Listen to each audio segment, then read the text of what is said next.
World turning round and round, see this in and every town. Never here, I just roam. Questions leave me alone.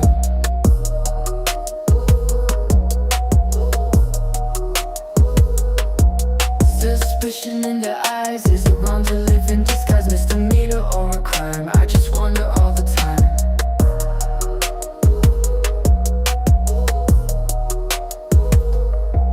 You don't need my ID, just let me be, let me be.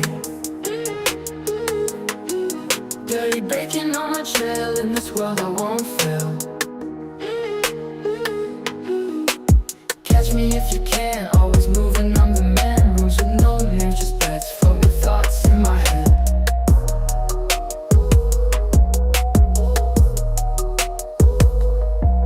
On a train or in the sky, I'm the one who loves to fly. No chains to hold me down, freedom's what I found. You don't need my ID, just let me be, let me be.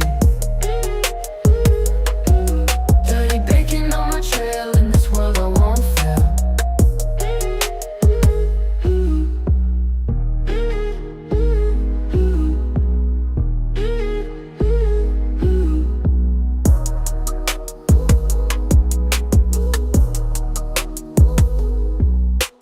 Catch me if you can, always moving, I'm the man. Rooms with no names, just beds filled with thoughts in my head. On a train or in the sky, I'm the one who loves to fly. No chains to hold me down, freedom's what I found. You don't need my ID, just let me be, let me be. Dirty bacon on my trail, in this world I won't fail.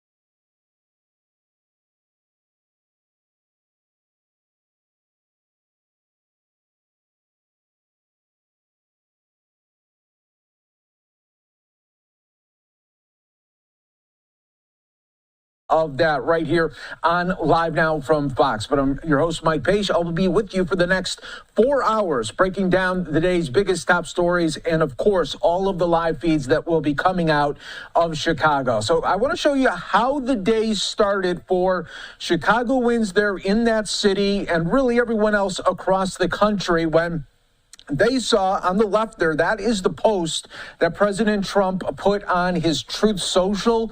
He took a meme that somebody gave to him, and he posted this saying, "I love the smell of deportations in the morning. Chicago about to find out why it's called the Department of War." And as you can imagine, the Democrats in Chicago and Illinois not liking that. This is from the mayor of Chicago, Brandon Johnson, saying the president's threats are beneath the honor of our nation, but the reality is that he wants to occupy our city and break our Constitution. We must defend our democracy from this authoritarianism by protecting each other and protecting Chicago from Donald Trump.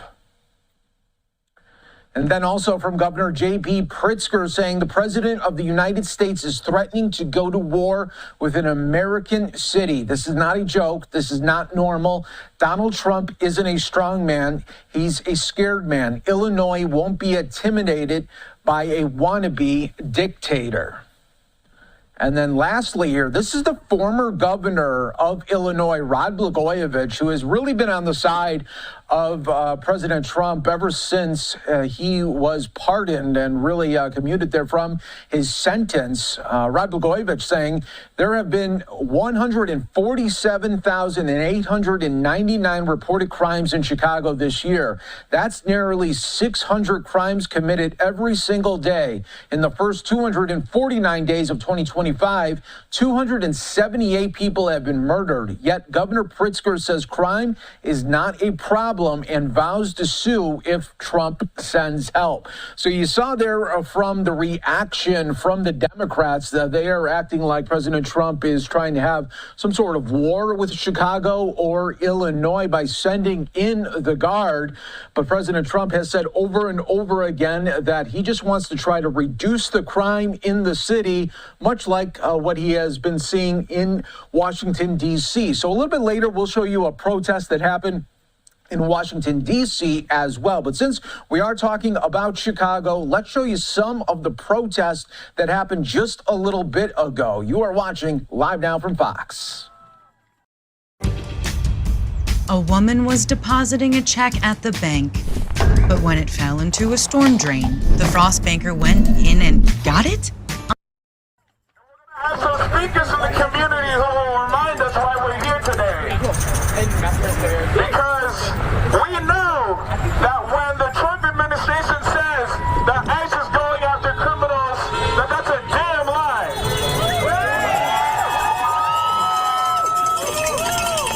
We know that they're not going after criminals. They're going after our communities. One, two. Can y'all hear me from this? All right, let's try this. They're coming after our communities. When they say they're just going after criminals, it's a lie. A lie. But when they say they're just going after immigrants, that's a lie too. They're coming after all of us. We paid attention to LA. We paid attention to DC. And we know that the country is watching what Chicago was going to do for when their city is next. I know that's right. They're not just coming for immigrants. Because in LA, when they sent the Marines there, the Marines showed the local police how to occupy the city like a military force. And then after the ICE blitz on the communities, 70 Marines stayed as a regular force. So they're expanding the repression of our communities. It's not just a one-time thing. It's not just for the control of immigrant communities. In D.C., when they federalized the police, they went straight to the hood. They went straight to black communities, talking about fighting crime and fighting deportation. But they know that they're coming for us. It's a dog whistle for an attack on the whole working class. And so we are here to say that we are not distracted.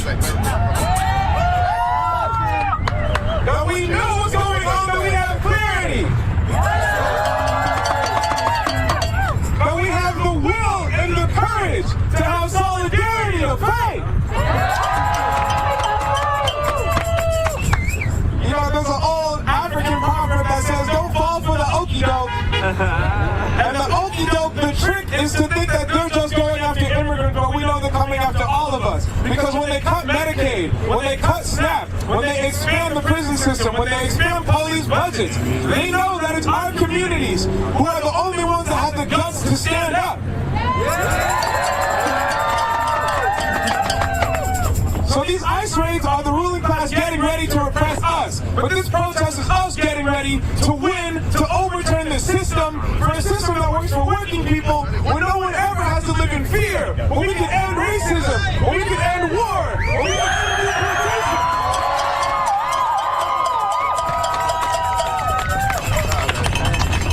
And so we're here today to reject the collaboration between ICE, the military, local police, the sellouts. We're here because only the people will save the people. And this is not just a one-day struggle. They want to occupy Chicago. But every single day that they are here, they will learn lesson after lesson after lesson that we will resist and that we will resist.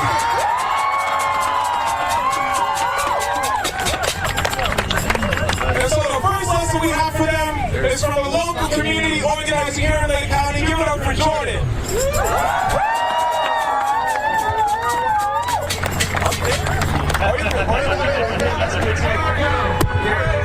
Chicago. of Waukegan. ICE out of Waukegan. Is this going? Yeah. What's good, y'all? I appreciate everyone showing up today like you all have shown up in great numbers. I'm looking back. That's a lot of y'all here. So that's a good sign because we want to build visible public sentiment that we're not okay with this, right? And what I want to say today to the people that are from the North Chicago, Waukegan, Zion areas specifically is that I don't know what they got going on over there, but listen, this is a moment where everyone in our communities can step up and exemplify leadership, especially with our communities being the way that they are right now. Anyone can be a leader. You don't have to wait on the mayor to tell you to do this or that, whether that's Leon Rockingham or Mayor Sam Cunningham in Waukegan. Everybody has a right and a duty in this time to become a leader in their own personal sector, right? And build bridges and connect and fill gaps, okay? Because oftentimes the reason why what's transpiring is because we don't have the social organizing infrastructure that we need to really repel these things, okay? So if you take away anything from today, it's that it's time to become a leader. And it's time to step up and stand up for your community. And you don't need anybody to tell you to do that. You don't need your city officials to tell you that. You don't even need groups like PSL or DSA or others. I'm saying that to say that you can do it on your own, right? Because it's just a decision that you have to make, okay? And connect with others that are already building. You see this stuff that's already built, all these organizations out here, whether that be people like Mano a Mano even, Center for Immigrant Progress, right?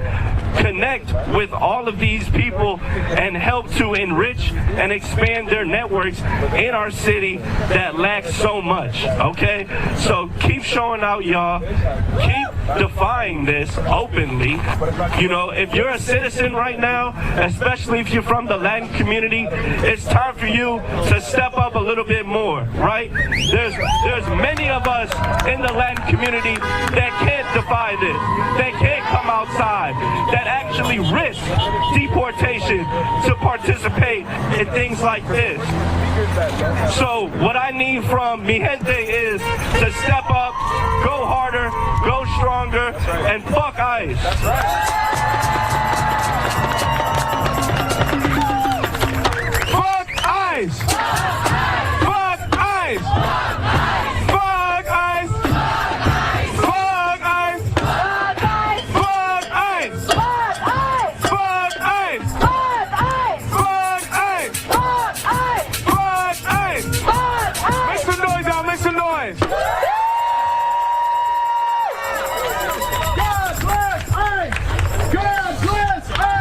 And so we are not distracted. Everybody stay focused. I need everybody to stay focused. Stay focused. Stay focused. We have a revolutionary feminist organization here to speak because we know ICE is coming for families. ICE is coming for children. ICE is coming for women. So we are going to have our come round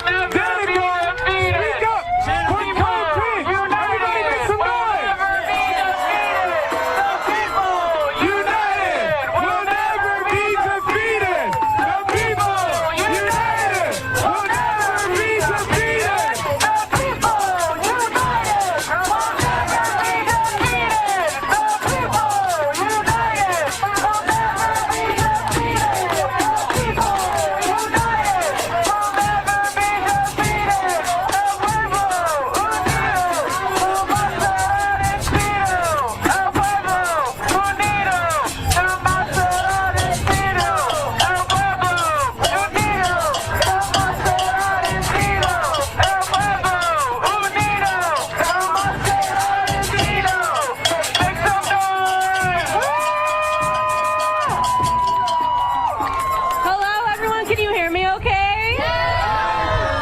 Thank you for coming out. It's super important. We're here to resist both the National Guard deployment to our city, but also the deployment of ICE to terrorize our neighbors. So let's start with Trump's claims about Chicago. He claims Chicago's crime is so rampant that he has to send the military to occupy our city. You know what makes Chicago its investments in healthcare, education, and housing, and things that actually improve materially people. Flooding our city with people and with guns and tanks that don't know us, don't care about us, and are sent by a fascist president isn't going to keep us safe. That's right. And that's if we believe that's even the point in the first place. But just like the ICE raids, the point is intimidation. Trump is trying to see what he can get away with in Chicago so he can do it all over the country. Will we let him? Absolutely. Hell no. What we're seeing now is the war economy in true form. We spend $1 trillion on the Pentagon and war budget every single year. And what does that money go towards? Coup attempts, undermining democracy in Latin America, undermining popular people's movements all over the global south, and destabilizing socialist economies like Cuba and Venezuela. The U.S. war machine is the very thing that fuels the immigration that they claim to hate so much. If we are interested in real solutions, we need to divest from war, defund the Pentagon, and get troops and ICE out of our cities. And invest that $1 trillion that we spend annually, half of which that goes to private companies like Lockheed Martin, Raytheon, and Boeing. Half of the $1 trillion every year goes to private companies. We need to take that money and invest it in things that actually make us safer, like housing, healthcare, and education. Thank you. Give it up for our comrades.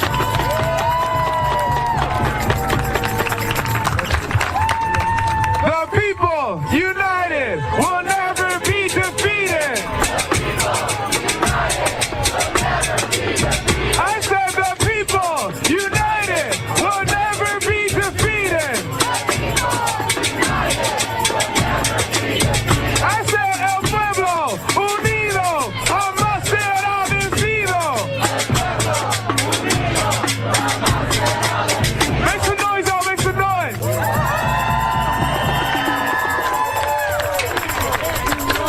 We're building solidarity across all of our communities. We have feminist organizations, we have local neighborhood organizations, we have militant socialist organizations, and we have faith community here. We have Christians, a congregation that has been serious about standing up for immigrants, about standing up for queer rights, for trans rights. So make some noise for Pastor Mike.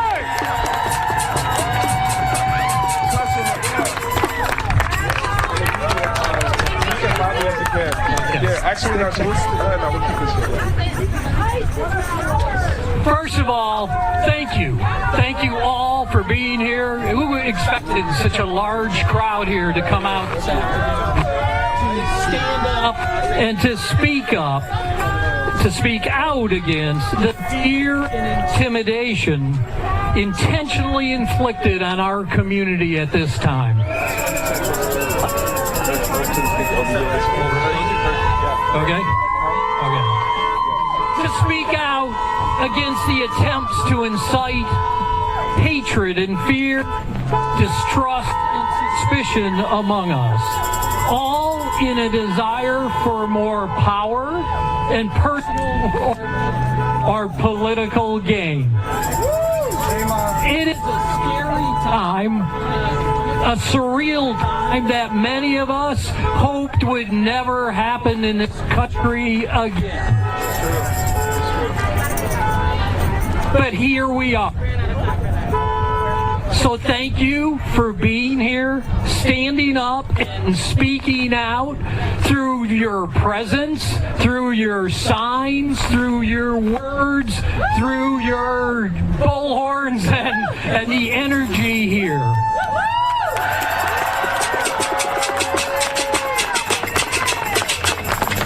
The level of anxiety, I'm at St. Paul's Lutheran Church in Waukegan, in the heart of Waukegan, and I tell you, many of you know that the anxiety on the streets of Waukegan is like bouncing off the ceiling.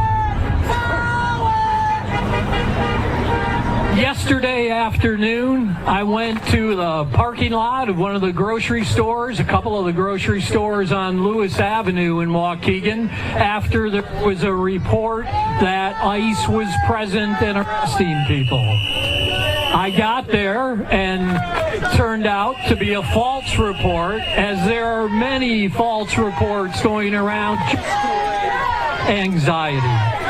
But I get there, and I meet a guy sitting in his car who asked you know your rights cards, and I handed one to this guy, and he was sitting there. He's sitting in his car waiting for his wife to come out of the store, and he asked for one of those cards. We had a brief conversation.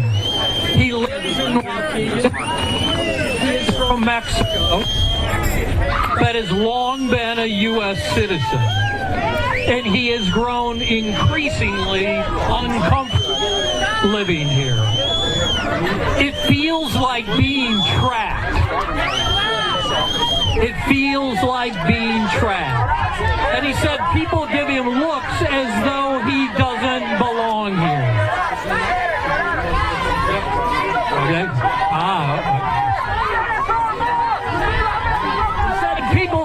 Looks as though he doesn't belong here, and he worries about whether or not he should carry his passport with him so that he could identify himself, that he's afraid that ICE might take it. It's become difficult living here, he said, and he sometimes thinks about moving back to Mexico. That's the milieu or fog of fear that this administration is casting over our community. A fear that unsettles and divides people. Now, we can argue over immigration policy, and this country has done that from its beginning. I used to be a newspaper reporter before I became a pastor and covered government. And I know that there can be honest differences of opinion about how government should address the issues of the day. What's disturbing here, though, is the incitement of hate to achieve a political end. We have seen that before in history. What's disturbing is the disregard for the well-being of families, the callous separation of families, the instigation of fear and suspicion, the disappearing of people off the streets, the building of internment camps with great glee, the military takeover of cities. Restaurant store. 30 chairs, non-squeak. Restaurant store. 15 non-wobbly tables. Fear and hate is what we're dealing with here. We can argue about immigration policies and enforcement, but there can be no argument over whether we treat people with concern and care.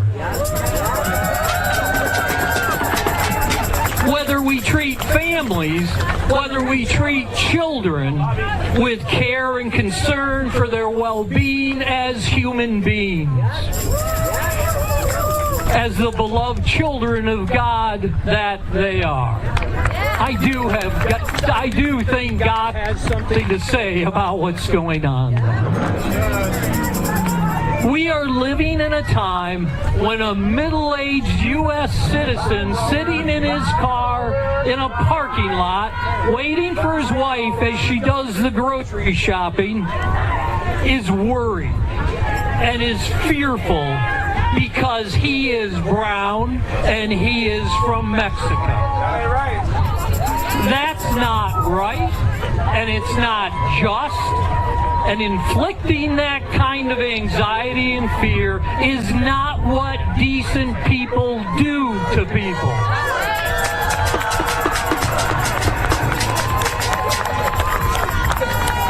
In my faith tradition, there is a passage from the Old Testament that should shape our response to the events unfolding around us. It says, when an alien resides with you in your land, you shall not oppress the alien. The alien who resides with you shall be to you as the citizen among you. You shall love the alien as yourself, for you were once aliens in the land of Egypt. Again, I thank you for showing up here today, for speaking up here today. Don't let the fear mongers and the hate mongers win.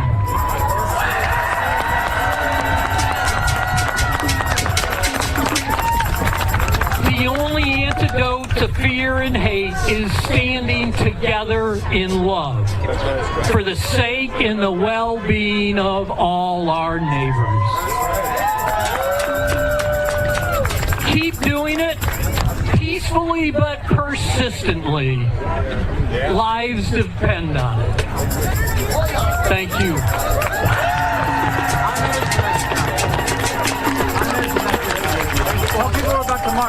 All right, folks, we got one more speaker before we march. Are y'all ready?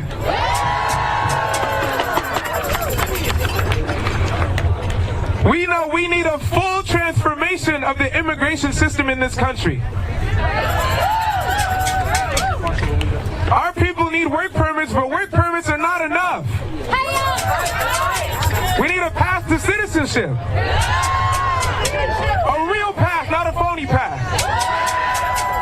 And when people become citizens, they need a place to stay, they need a place to work, they need a place to get health care, and they need the political power. They need the political power to lead our communities with us. And so with that being said, welcome our last speaker, Brandon Hymas from the Party for Socialism and Liberation.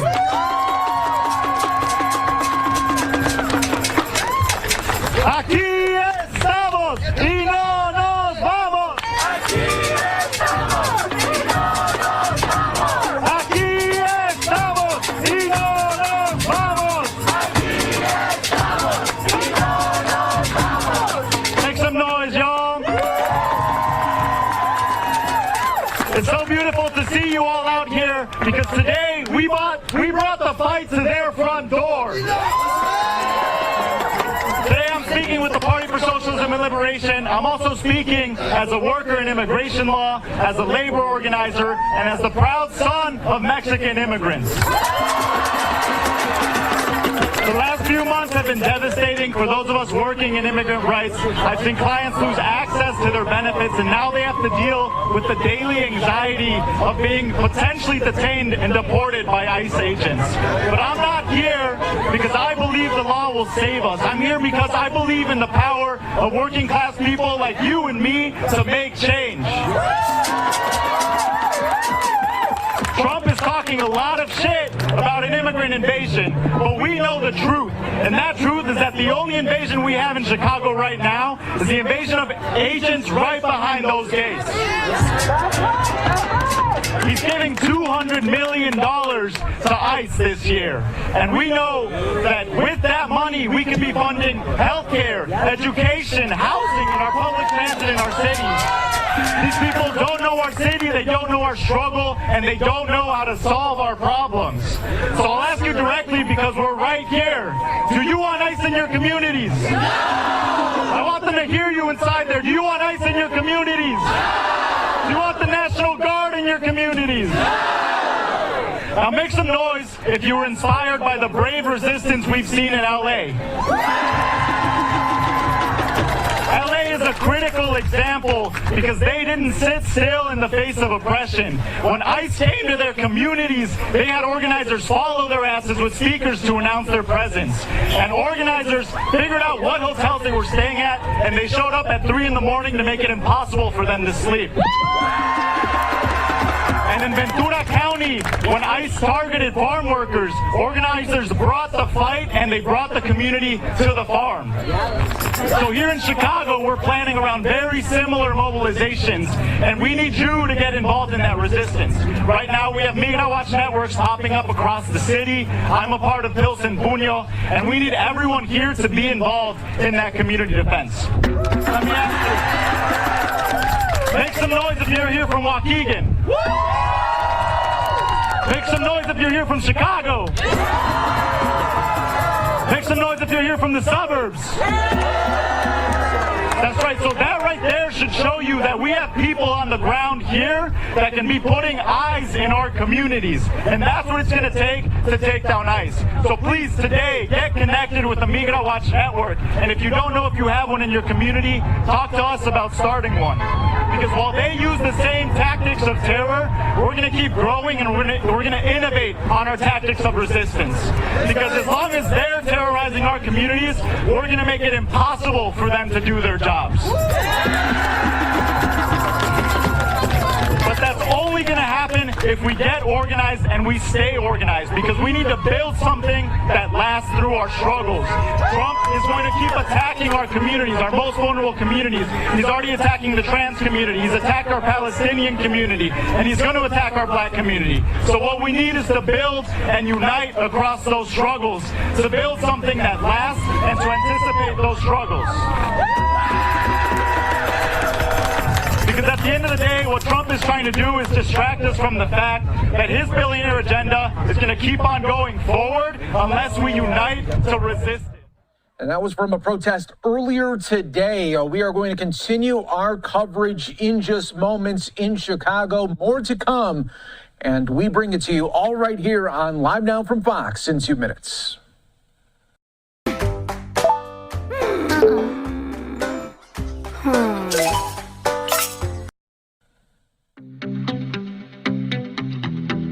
Encouraging people to go out to that family-friendly event. Here in downtown Chicago, you can see the organizers are getting ready. They're going to hold a news conference before they begin their march. It's not known how many people are going to be here to join them. Just past them, I don't know if you can see, there is a lot of Chicago police are here to keep the peace while this goes on.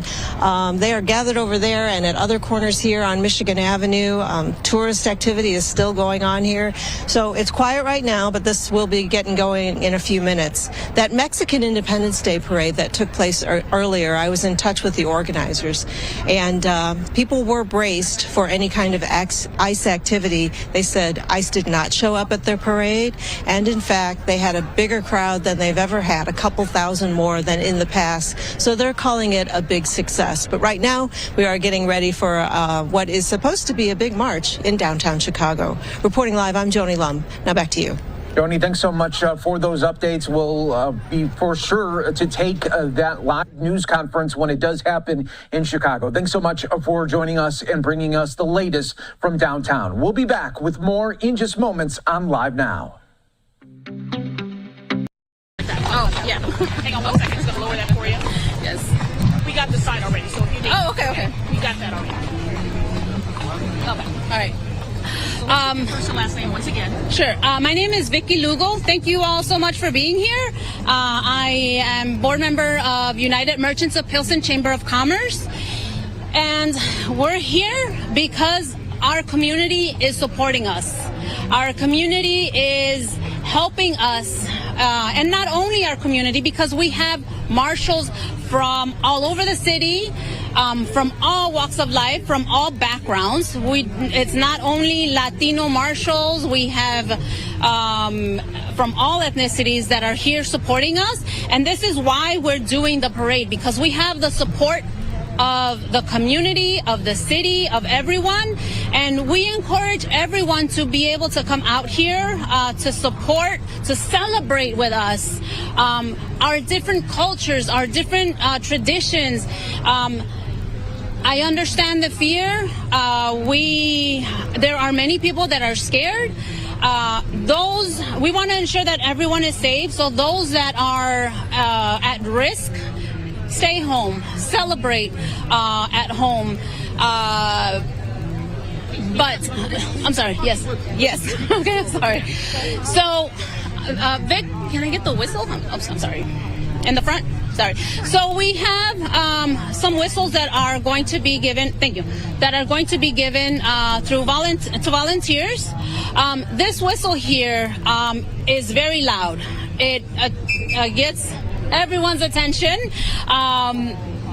You can hear it a mile away, and so our marshals are going to be having these whistles that, in case, these are our last resort. We're going to use these when all other strategies have been fulfilled. Marshals are going to contact us. Marshals are going to contact the police. And the last resort would be to use this whistle. 3 continuous whistles like this will mean that ICE sighting. A continuous whistle like this means that someone is getting arrested. I did not blow it very hard, very loud, because it's very loud and I have a migraine. But the continuous whistle means that someone is getting arrested. These are our last resort because we do not want to create chaos. We do not want to create panic. We want everyone to be safe. We do not think that the National Guard, that immigration agents will be in the parade or will try to create any panic, any chaos, because this is a peaceful event. This is a family event, and we're going to have many, many people participating in the parade, but also spectators, families, children specifically. And we want to ensure everyone is safe. And if immigration agents or National Guard were to come, it's putting a lot of lives in danger, specifically children. They can get run over, they can be trampled over. And so that would be very dangerous for everyone. So we don't think, but if that were to happen, we're prepared. We're working closely with CPD. We have many volunteers that are going to be throughout the parade to ensure that everyone is kept safe. That was a little bit from Chicago earlier today, and we continue to bring you the very latest from the city. Coming up in moments, there will be a news conference to a new March protest that will be happening. We'll take you there when it does. In the meantime, we'll take a 2-minute break, and when we come back, we will take you near the White House, where another big protest happened in D.C. today. We'll be back in 2. Few months ago, I found out that is not the case. I found out that there are those who have no respect for who we are in Washington, D.C., though we are the home of a we, the people, government. So how do we turn that around? I think we've got to remember how the heck we ever had a we, the people, government. Next year, we're going to celebrate on the 4th of July 250 years of this country. What are we celebrating? Are we celebrating the Constitution? No. Are we celebrating the inauguration of a president who happened to be the only one who was elected unanimously? No.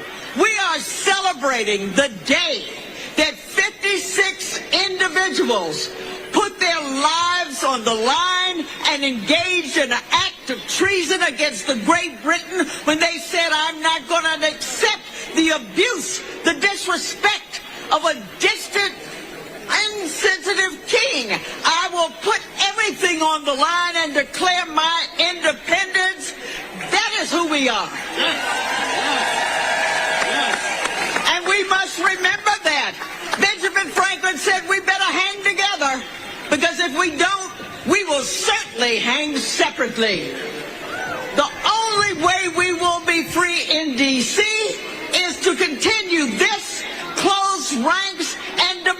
that we are free, and it is well within our reach. So DC, you're awake, you got it, you got the memo, how they see us. Let's close ranks and free DC. Let's hear it for the mayor, Sharon Pratt. Give her a warm round of applause.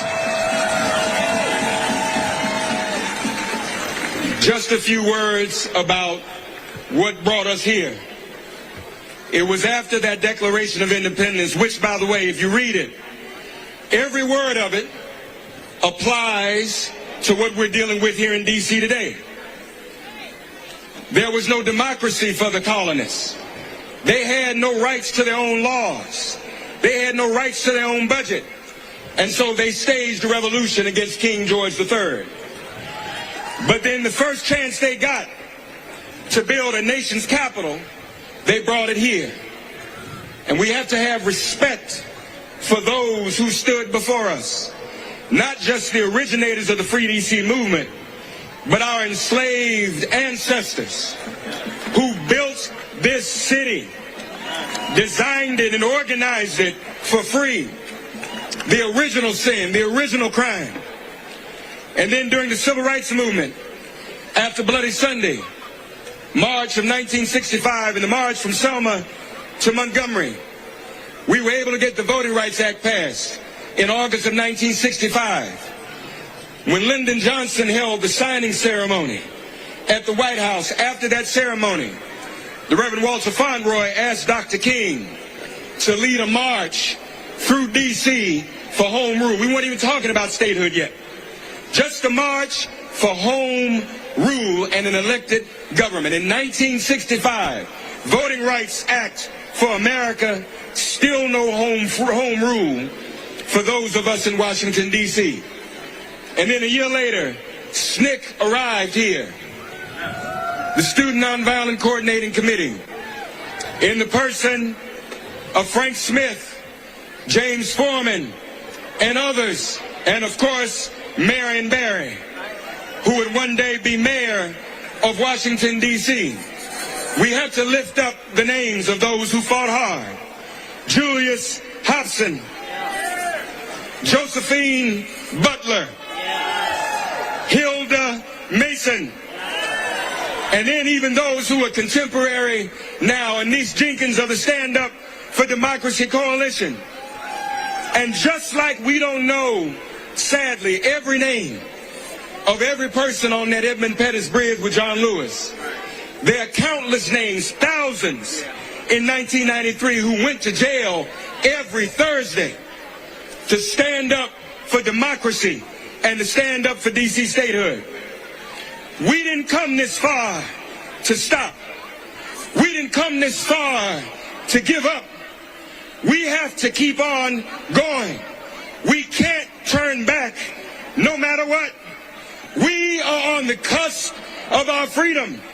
And believe it or not, no good.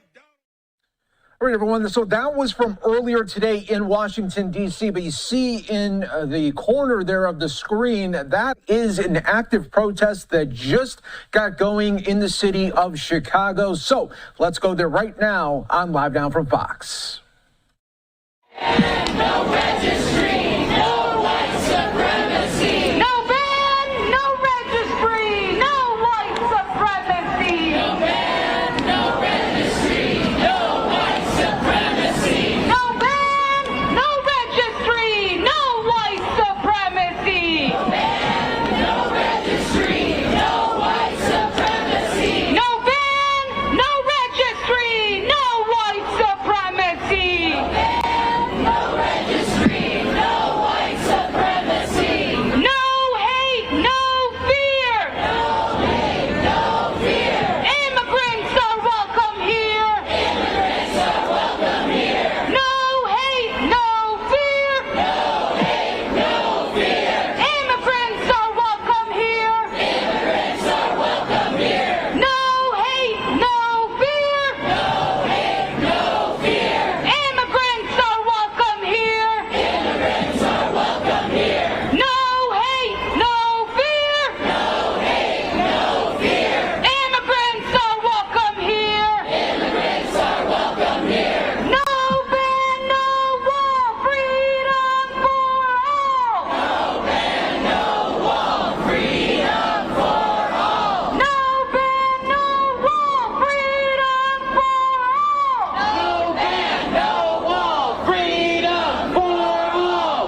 right.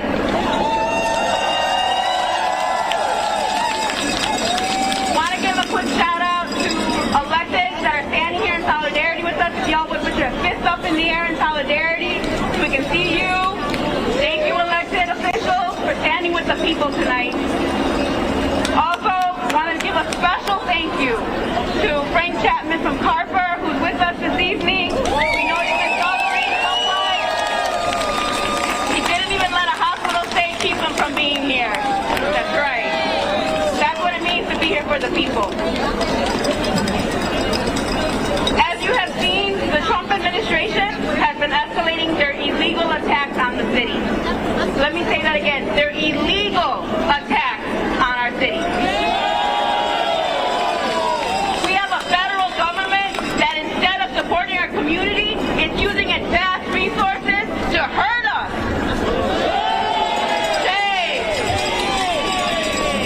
We see this with the use of mass vigilante ICE agents stalking people at the domestic violence courthouse. We saw it just this morning. They chased someone down at a supermarket while they were out shopping with their families. We have seen and heard from our allies in D.C. and California about what the authoritarian playbook looks like. And now they are bringing it here, into our streets, our neighborhoods, and even our celebrations. When they threaten us during the time of one of our city's largest celebrations of heritage, Mexican Independence Day parade, they are sending a message that no space is safe, no moment of joy is beyond their reach. These attacks are not just on individuals. They are attacks on who we are as a city and on the communities that make Chicago vibrant and strong. Let's be, yes, give it up for yourselves. Let's be clear. That is exactly what this is. They are concentrating wealth and power in the hands of a few while tapping into white supremacist prejudices and fears to scapegoat our communities and distract us from them robbing us. But we aren't here to just name what's happening.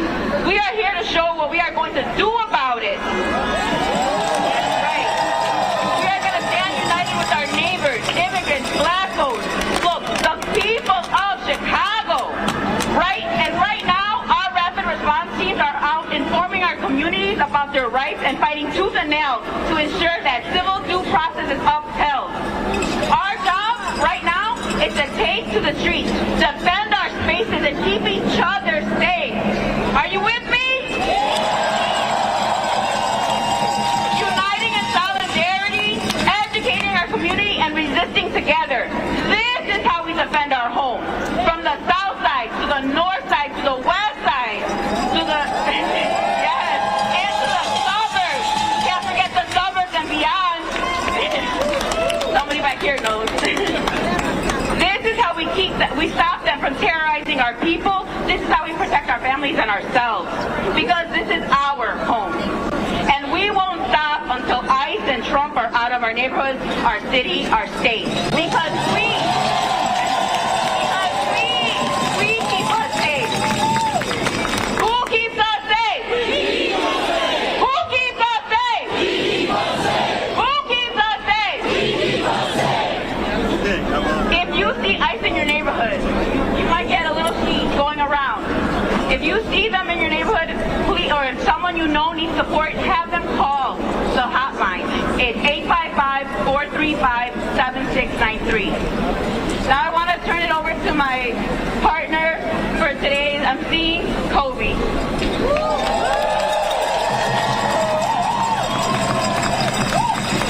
From Chicago to D.C.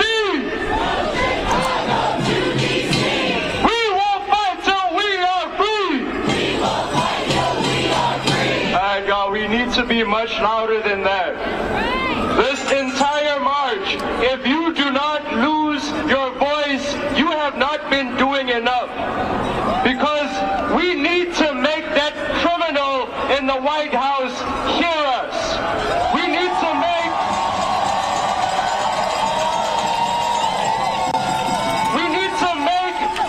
those terrorists, we need to make those criminals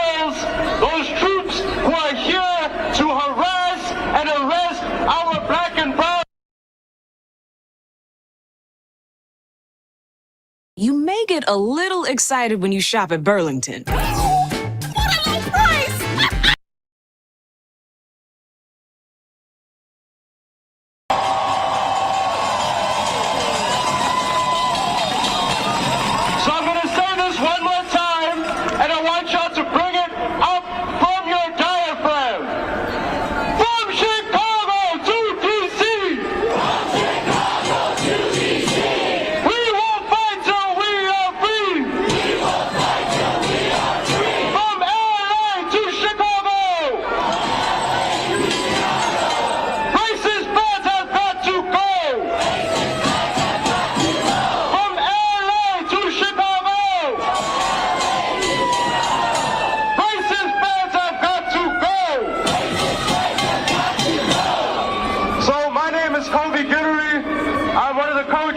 Chicago Coalition Against the Trump Agenda. And we are a coalition that is as diverse and as powerful as this crowd that is in front of me today. We are a coalition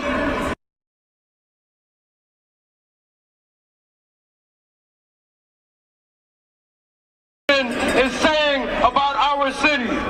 We cannot accept the divide and conquer rhetoric that calls our neighbors criminals, that calls our siblings illegal, that calls our cousins terrorists.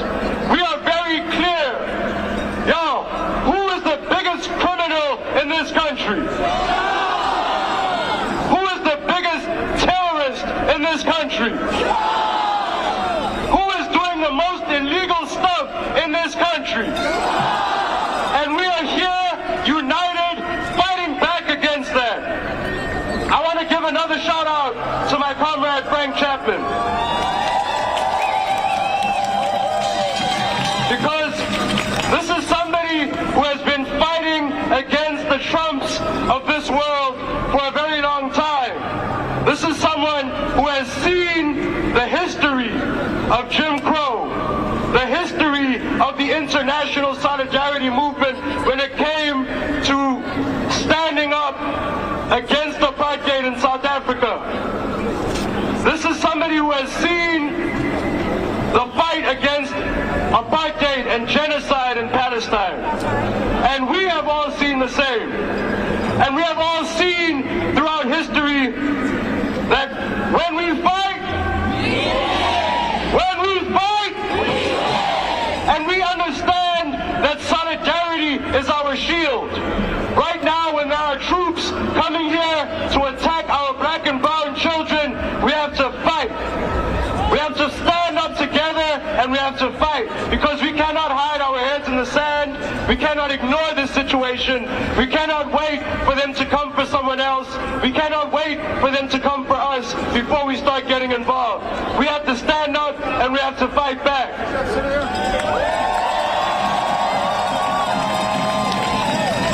And that is why we are fighting for more funding for education, for more funding for healthcare, for more funding for housing.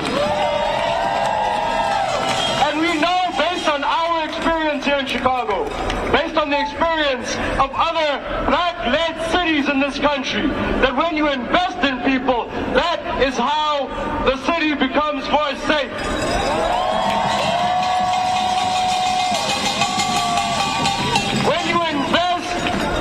When you invest in more and more police, when you invest in more and more prisons, in concentration camps like that alligator Alcatraz, when you invest in that, everything becomes less safe. So we are here to fight back for the safety of our people. So without any further ado, and y'all, I need y'all to make some noise for our first speaker of the day. From New Life Community Church, please make some noise for Pastor Francisco Paco.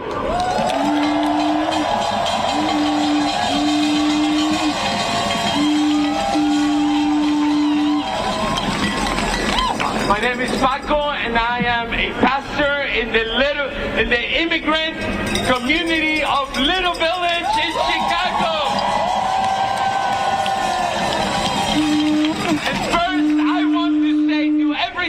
one of you, on behalf of our community, thank you for standing with us. We sense your love and we sense your care for people who might be your neighbors nearby or your neighbors far away from you. Every single immigrant is a human. Every single immigrant has every single right to have their families stay together. And Jesus said, blessed are all those of you who are hungering and thirsting for justice. We are standing on His word right now because we are claiming together saying, we want justice.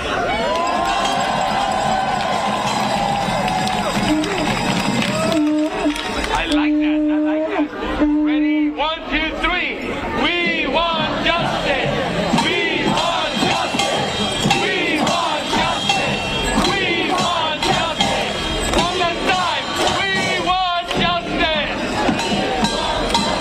Hey, I want to say that someone who is in the White House and is not here to protect every living person within this country is not worth being a leader.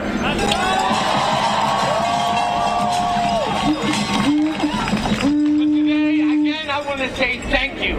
In Spanish, we say, aquí estamos y no nos vamos. Una vez más, in Spanish, we say, we are here and we're not leaving. So ready? Una, dos, tres. Aquí estamos y no nos vamos. Aquí estamos y no nos vamos. Aquí estamos y no nos vamos. Un aplauso bien fuerte. Give a big applause.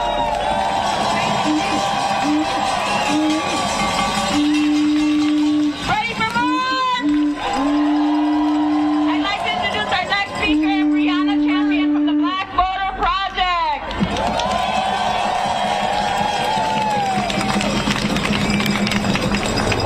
I am so happy to be taking up space with you all today. So let's do a temperature check. What side are you on, my people? What side are you on? What side are you on, my people? What side are you on? Ida B. Wells was a freedom fighter and she taught us how to fight. And we gon' fight all day and night until we get it right. What side are you on, my people? What side are you on? Just as we were when Officer Dante Servin murdered our beloved community member Rekia Boyd in 2012. Just as we were when Rahm Emanuel closed 50 of our public schools in 2013. On the freedom side, just as we were when we demanded that our city night give its police department 40% of its budget in 2015. And just as we were when we ousted the corrupt state's attorney, Anita Alvarez, for criminalizing our city's youth in 2016.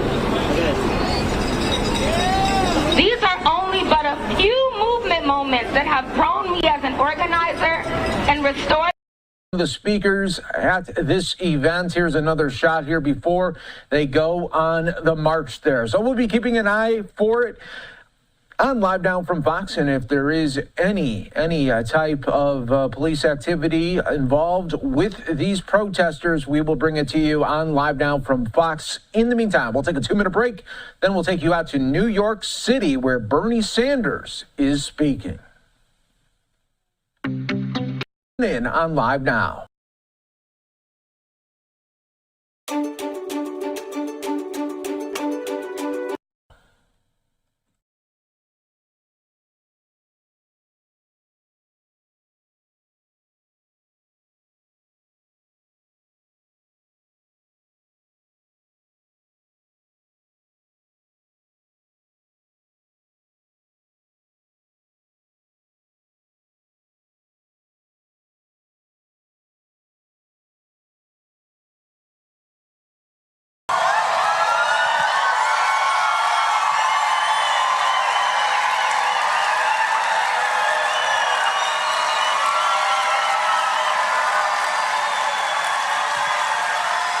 Thank you. Thank you, Brooklyn College.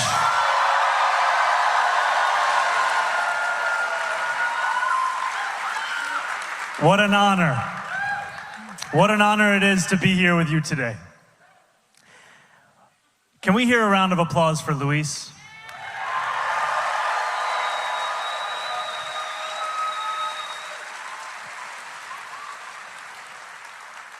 And a round of applause for incredible elected officials that we have here from the city, the state, the federal level who are here with us tonight.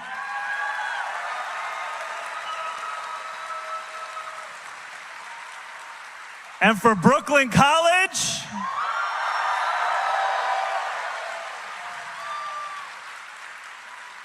And when I sit next to Senator Sanders, I always have to ask, is labor in the house?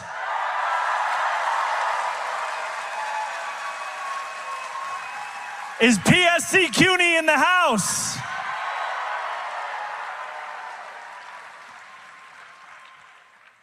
I cannot begin my remarks this evening without first acknowledging PSC CUNY, the incredible members that we have here. And the fact that no faculty member should be disciplined for supporting Palestinian human rights.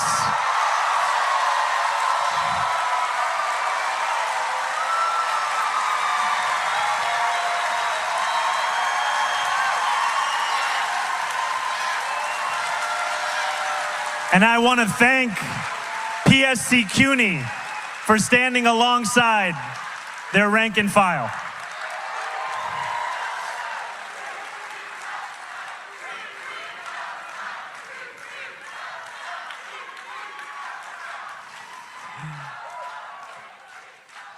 And it is an honor to be here alongside Senator Sanders, Senator Bernie Sanders.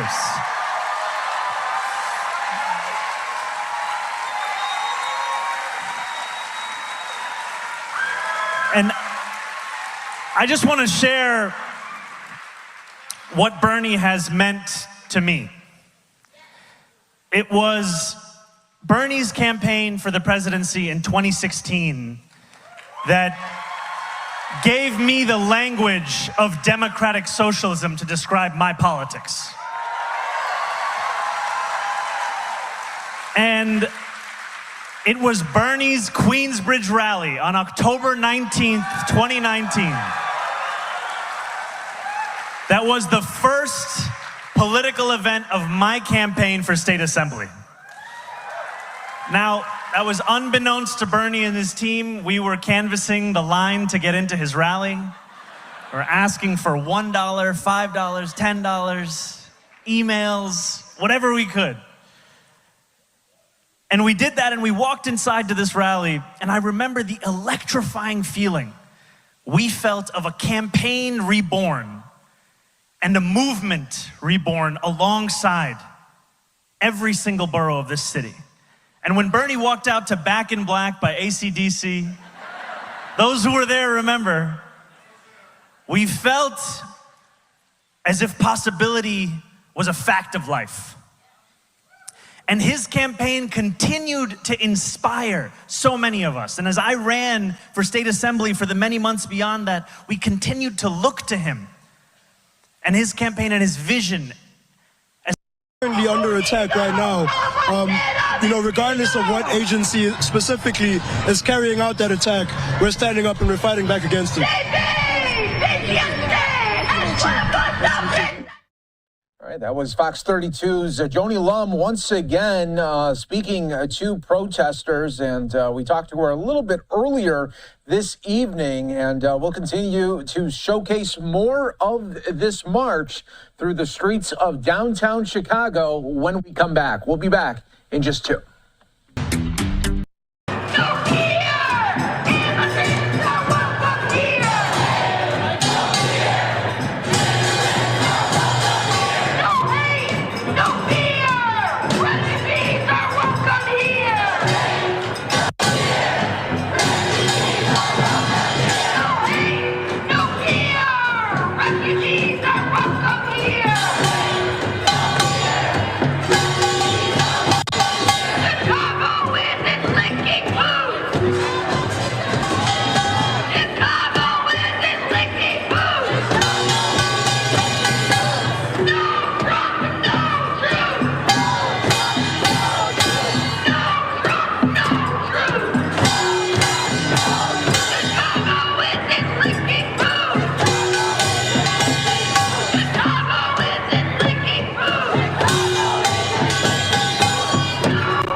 When your severe asthma says you can't, Tespire says you can. Tespire is an add-on treatment for... And as you can see, they are getting closer to the Trump International Tower in Chicago. So we will see just how close they can get to the building here.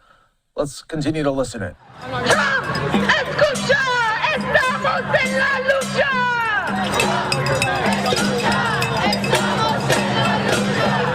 No more silence, no more lies. No more silence, no more cries.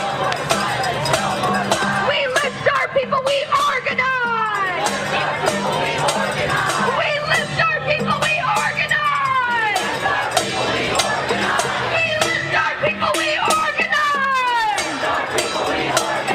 We lift our people, we organize. They bring terror, we bring light. They bring terror, we bring light. We are rising, we will fight. We are rising, we will fight. From the schools, not the cars. Get the hell out of our backyard. From the schools, not the cars. Get the hell out of our backyard. From the schools, not the cars. Get the hell out of our backyard. Chicago!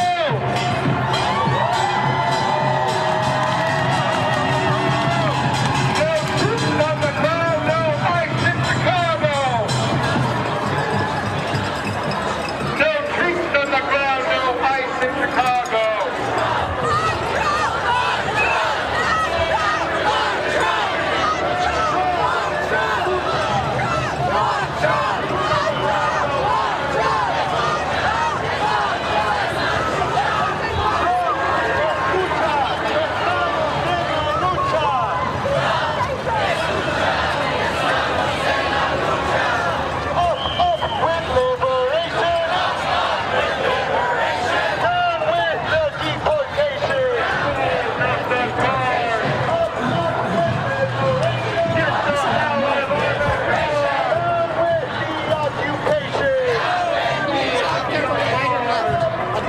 They're probably going to go back down to Michigan.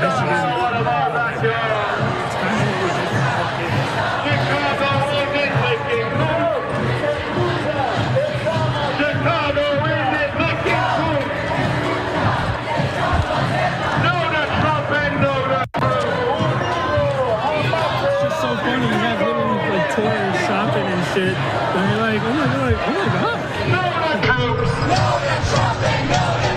Chicago isn't Lincoln boots. No to Trump and no to troops. Chicago! I need to hear the energy.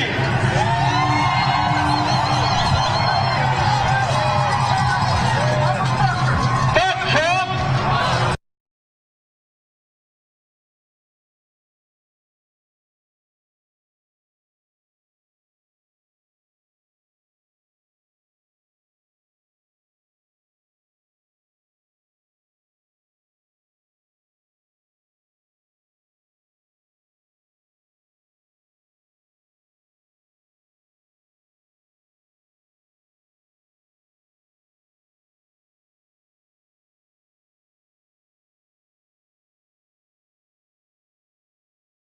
And as you can see, everyone, getting a little bit closer to Trump International in downtown Chicago. And we just had to lower the audio there because some of the profanity was coming through a little bit more than we heard in the backgrounds there. All right, so you are taking a live look right now as protesters getting closer to Trump International. We'll just see how close they can get. Let's continue to listen in. We are the people too. We want the fighting three. Kick the gun out now, now, now, now. 1,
All right, everyone, we'll keep an eye on Chicago as the protest continues throughout the streets of downtown.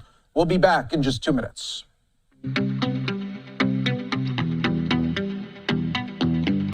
Why, after housing, childcare is the leading cost that is pushing New Yorkers out of this city, pushing them out of this state. Now, there will be many who will say that an agenda that seeks to meet the needs of working people is too ambitious. Those were the same people who told us we could never have universal pre-K in New York City. Now, it is a fact.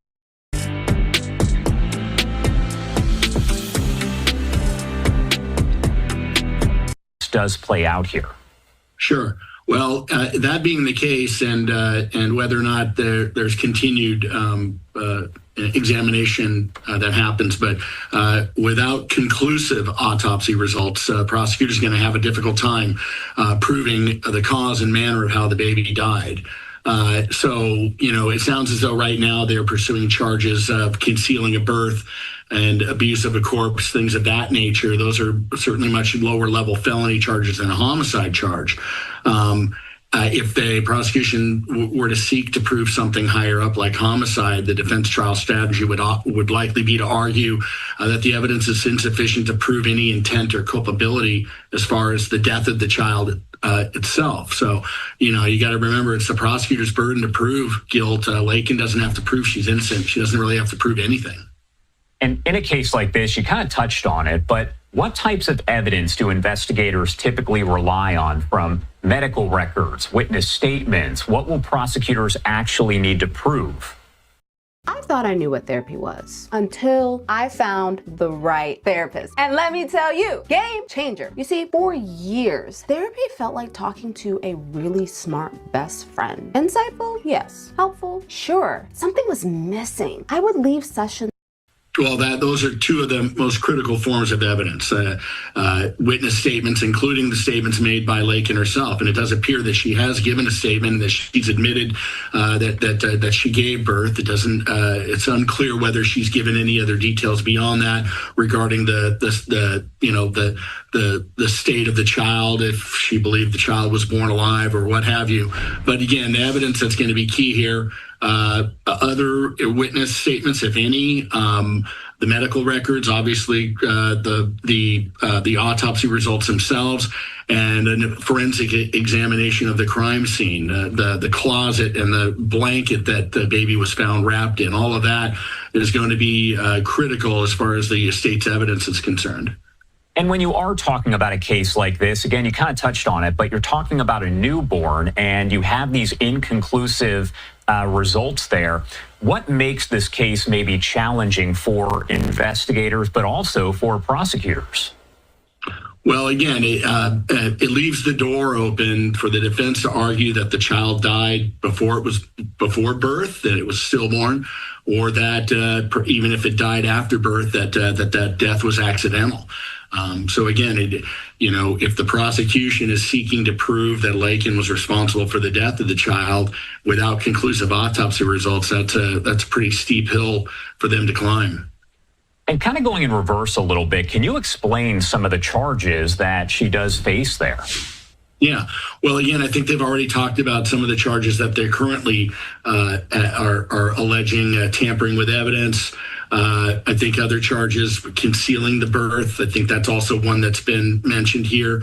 An abuse of a corpse could be another one. Again, these are low-level felony charges. They center on her actions after the death of the child. Whereas homicide, if the prosecution were to seek that, would require proving that the child was intentionally harmed after birth. Kind of looking beyond the courtroom, so to speak, when you talk about women's health, does this story kind of lead into a story about that as well?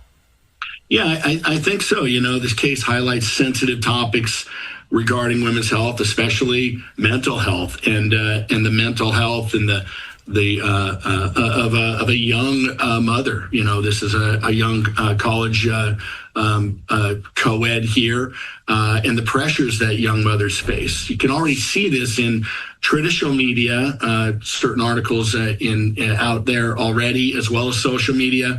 There's lots of comments ranging from, what was she thinking, to, don't rush to judgment. Maybe this was an accident.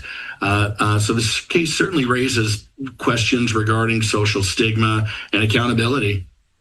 And on that same note, prosecutors dealing with this case itself, but they also are getting that intense public reaction from folks out there all over social media, not just in the Lexington, Kentucky area, but honestly all over the country. So how do they balance the legal process with the emotional weight of this case and the public scrutiny?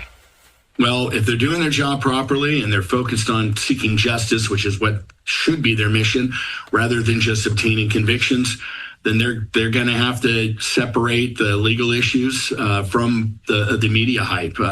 It's certainly easier said than done, especially in areas where there might be additional political pressure. If you've got a prosecutor who's coming up for re-election, and it's a kind of what we call a law and order part of the country, that's going to add additional pressure. No prosecutor wants to appear soft on crime. And with these inconclusive autopsy results, I'm not sure that many prosecutors are going to relish going after this young mother if the evidence that they have is inconclusive to establish the manner of death. So I think the key for the prosecution here is that they need to focus on the evidence and focus on making sure that due process is maintained, regardless of public pressure. Dan Gerald, thank you so much for taking the time to join us. A very disturbing case here. We're going to wait to see the next results that come out and what happens with the investigation. Anything else you want to add here about any of this before I let you go? Yeah, it just, I'm curious about whether or not the autopsy is complete, whether they've come to that final determination, or whether at this point, because that's kind of what I'm hearing, at this point it's inconclusive. I think that, once that is fully determined, that's really going to play a big role in where the case goes from that point. All right, Dan, thank you again for taking the time to join us. We appreciate it. Thank you, Josh. All right, I want to bring into the conversation here Dr. Stephen Quay, the Hudson Institute Senior Fellow for Biotechnology and Artificial Intelligence. Doctor, thank you so much for taking the time to be with us here on this Saturday to discuss all of this. Well, I'm happy to be here, Josh. All right, so first off, the big question I do want to ask you here, what does this elimination of the vaccine mandate really mean overall? Can you break it down for folks who are watching? Sure. So there's a series of vaccines that children have between almost birth and about 10 to 11 years of age. They consist of 17 different shots to cover, about a dozen different diseases. They've been developed beginning in the 50s and going on for the last 20 years beyond that, but they're pretty standard. But I think probably to frame it for your listeners, your viewers, we have a situation where this experiment of not having mandates is being done, and it's the entire country of the United Kingdom. They offer the same vaccines to parents and doctors. They have literally the same uptake rates, but they're not mandated. They're simply recommended. And parents and doctors, in the privacy of their office, should make those decisions, in my opinion. And of course, as we talk about the situation there in the UK, do we have any information overall about what we've seen there? Because as you mentioned, they don't have the mandate, they have the option to do it. Yeah. So let's talk about some numbers here. So in the U.S., the average uptake nationwide is about 93 to 95% for this group of vaccines. In the U.K., it's 91 to 93. So in terms of uptake, I think there are exceptions. There are children who may have some very serious diseases where their immune system is compromised, or other kinds of very special situations where vaccines may not be necessary. Flip to the disease state. Both countries, U.S. and U.K., for example, had an outbreak of measles recently. But again, I want to go back to that beginning of the conversation, which was that the severity of all of these infectious diseases in terms of hospitalization and death has been reduced 90% before the first vaccine was ever introduced. So severity versus infection spreading are important distinctions in making a decision about getting vaccinated. How do vaccinations typically help to manage outbreaks, the spread of that infectious disease? Yeah, well, there's something called herd immunity, which is a concept where at a certain level, typically between 80 and 90%, depending on the infection, although some require much higher, there are not sufficiently unvaccinated people to support the spread of a disease. What you typically see when you hear about a pocket of a spread, it's a county, it's a group of people. Maybe they have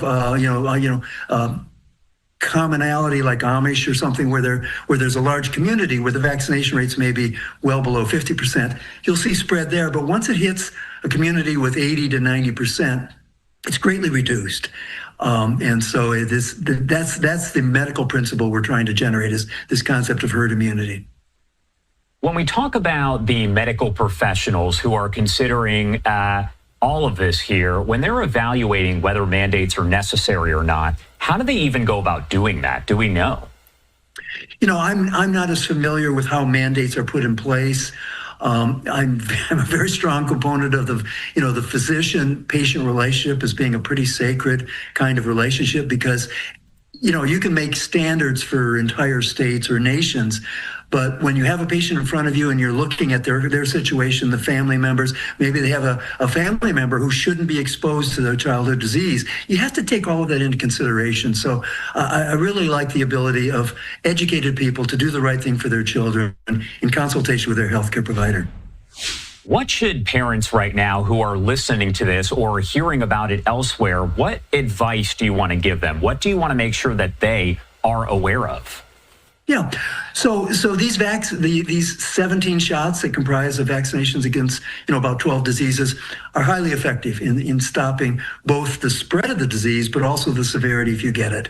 And so that's kind of the foundation. I mean, all of my children are vaccinated, I guess if that's a sign of what my opinions are. But again, if you have a special circumstance with a child, a special circumstance in your family, or certain, I think there are people who have, how do I say it? There are religious, objection issues with, for example, the manufacture of some of these vaccines. All of this should be taken into account. Do you think, just based on what we've seen here, that other states are going to follow suit? Florida would be the first state there to eliminate the vaccine mandate. Should we expect that other states might do the same? Well, I think, since COVID and the public health decisions that were made around it, in retrospect, we're seeing maybe a lot of mistakes that were made. I think in reestablishing trust, we should be involved with deep education to people so they can make their own decisions, but then we should remove, sort of government's heavy hand in this situation. Again, with the confidence that when it was done without mandates, you can go to school in the UK with any relationship to vaccines that you want. You get about the same level of vaccination voluntarily with education and good parenting. All right. Dr. Stephen Quay there, Hudson Institute Senior Fellow for Biotech and Artificial Intelligence. Thank you so much for taking the time to be here to discuss this. Anything we missed, anything you want to make sure to add here before I let you go? No, I just think people should settle down, if that's the word to suit it, not get too excited about this. Without mandates, we'll be very much like the UK, which has the same level of infections, the same level of childhood hospitalizations and the like. So not really an issue from a public health or medical point of view. And we really appreciate you taking the time to join us here to discuss it. Thank you again, and have a good rest of your weekend. Thank you.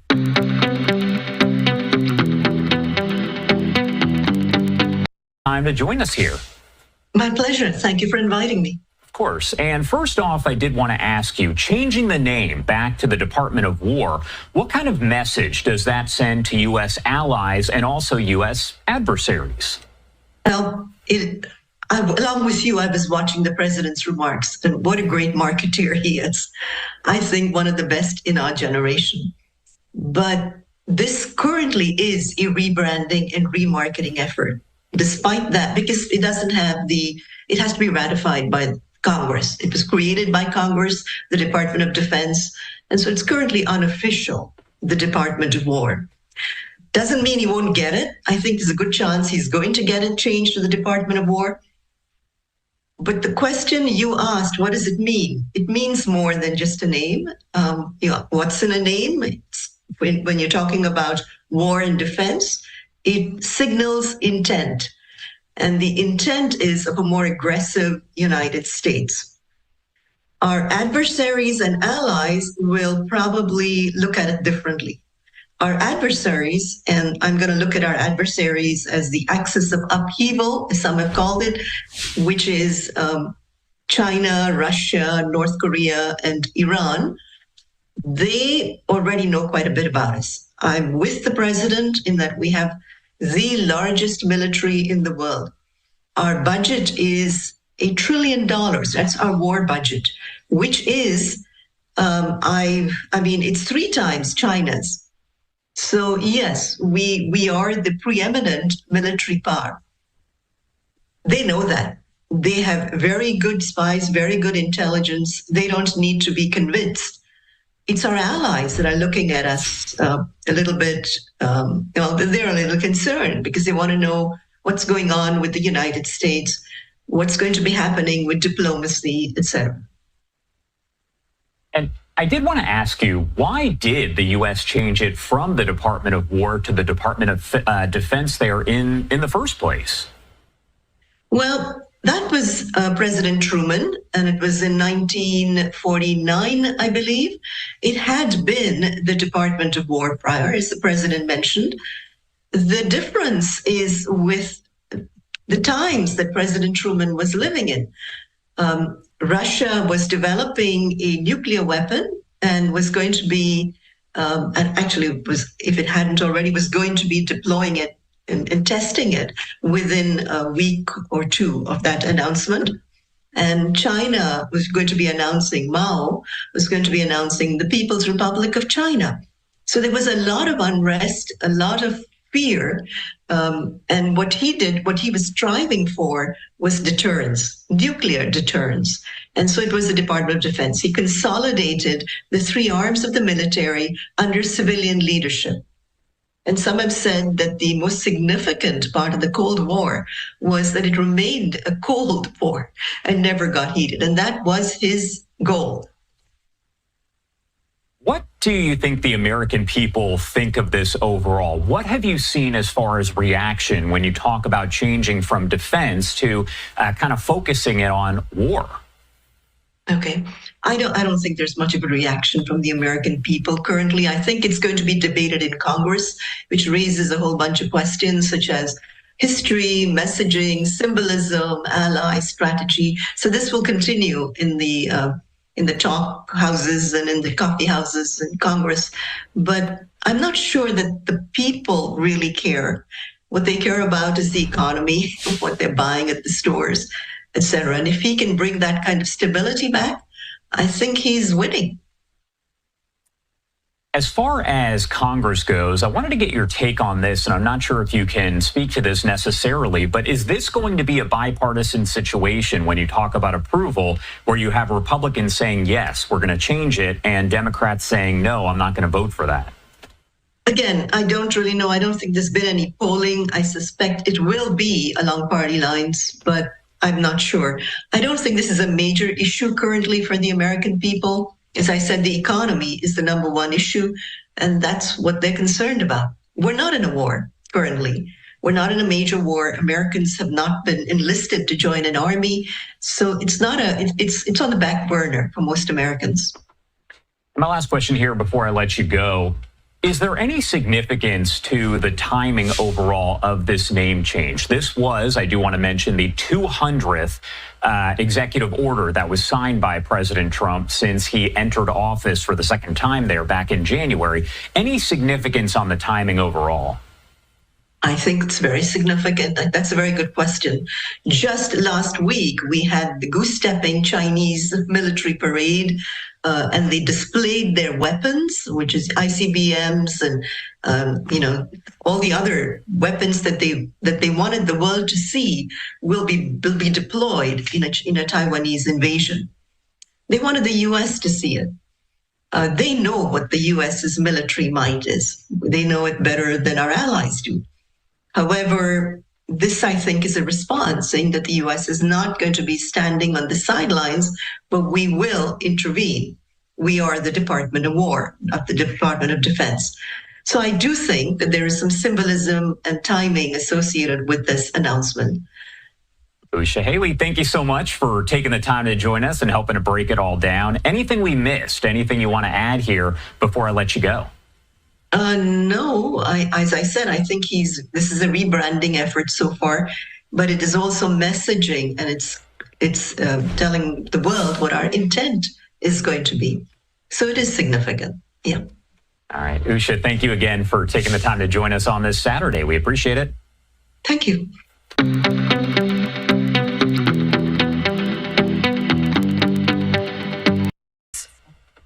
I was really surprised because it really is very extreme.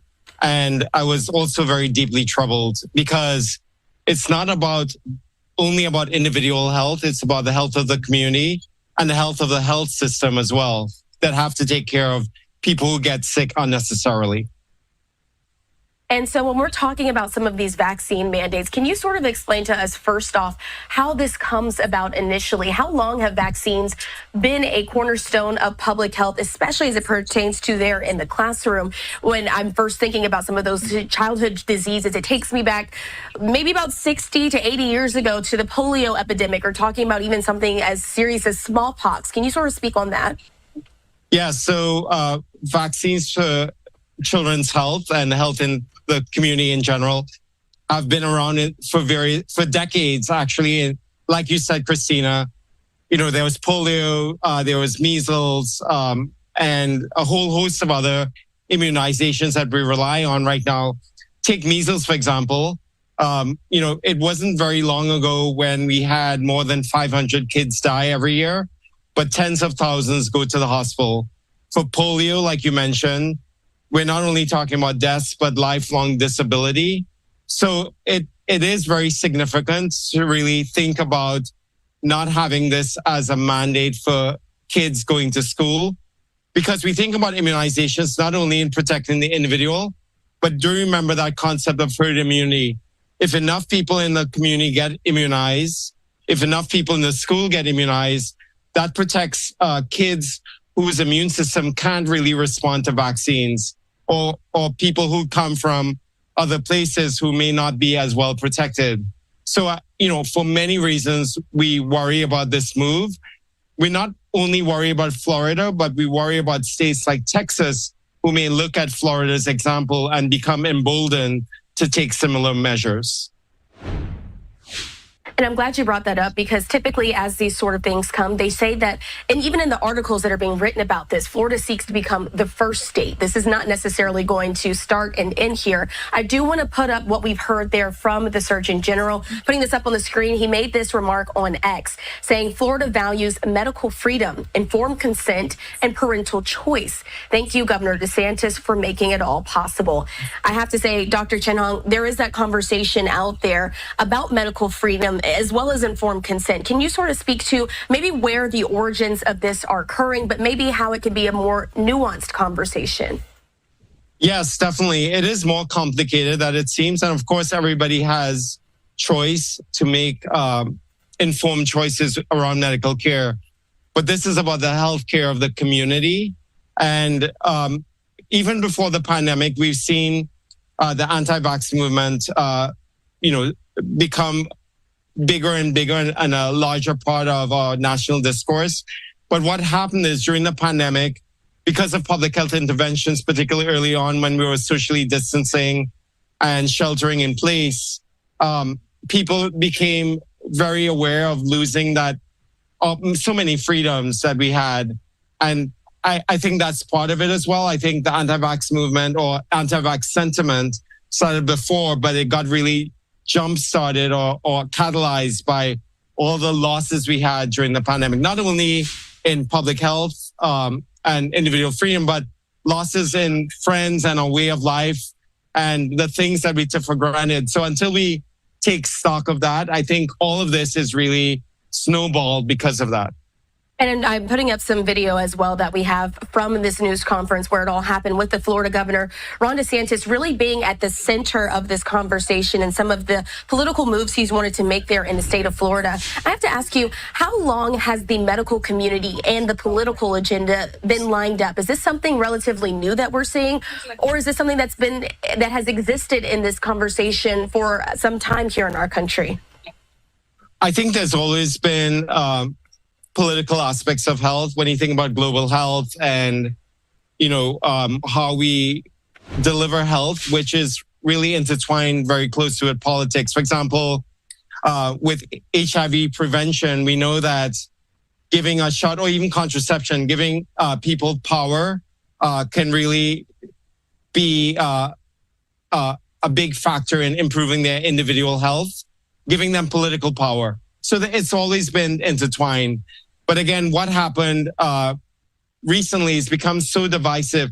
Even during the pandemic, I remember in the beginning, everyone was so aligned, everyone was so united. Healthcare workers were being celebrated because we were putting lives on stake to take care of people when we didn't know much about it. But as the pandemic progressed and as people really lost so much during those early years, it became very divergent between, as people saw less dying, less suffering, there was a difference between, was that really necessary? And it became very political. And if you look at what's happening now with Florida versus California, Oregon, Washington, and the 8 East Coast states, that's really a case in point of a country coming apart when it really has nothing to do with politics. It has everything to do with people's health and easing suffering in the community.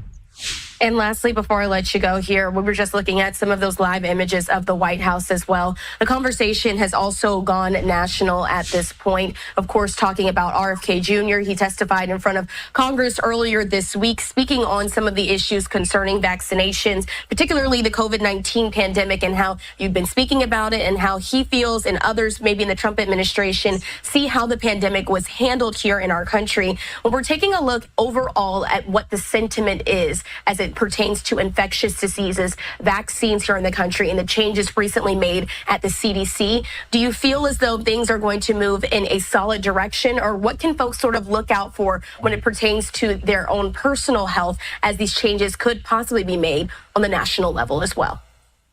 I think what everybody's worried about, not because people won't be able to get information, because I think professional organizations and some states would give the unbiased scientific information, but it's really the ability to have it paid for and covered. Because of the CDC and the CDC advisors, which have been change now, make different decisions that will affect people's ability to have it covered. And that's really troublesome to me, and a really bad move.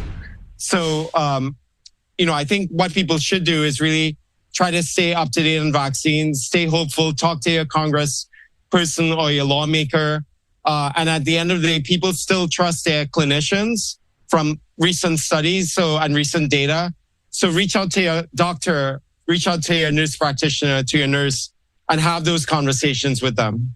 All right. And so it's a conversation that's certainly going to continue, not only there in Florida, but all around the nation. And as always, we appreciate Dr. Peter Chin-Hong, our infectious disease expert, for taking the time to talk to us about this major change in policy that's going to be happening there in the state of Florida. We appreciate your time, as always.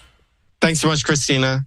All right, so we did want to get that story in for you here on Live Now from Fox. And if you missed it, putting this back up on the screen for just a moment there. That's, again, the tweet that was put out by Joseph Ladapo. He's also, of course, the Florida Surgeon General, saying there that Florida values medical freedom, informed consent, and parental choice. Thank you, Governor Ron DeSantis, for making it possible. This all stems as Florida now seeks to become the first state here in the United States to eliminate vaccine mandates, a longtime cornerstone of public health and policy here in the U.S.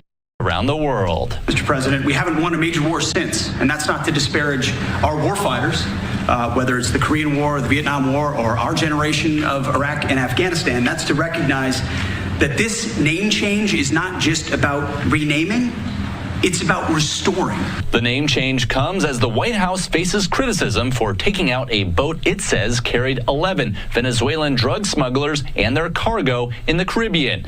Navy ships have moved into the area, and now F-35 fighter jets are being moved to Puerto Rico. President Trump calls the smuggling of dangerous drugs into the U.S. an imminent threat. I just think it's strong. We're strong on drugs. We don't want drugs killing our people. When asked if Congress has to sign off on the name change, President Trump said he's sure they will go along with it if it's needed. In New York, Connor Hansen, Fox News. Connor, thanks so much. We want to continue to talk about this. Let's bring in our next guest, a friend of the program. This is Hal Kempfer, national security analyst. Hal, always great to have you on here. And what a moment now, DOD, Department of War. Mike, I'm going to have to completely change my entire vocabulary.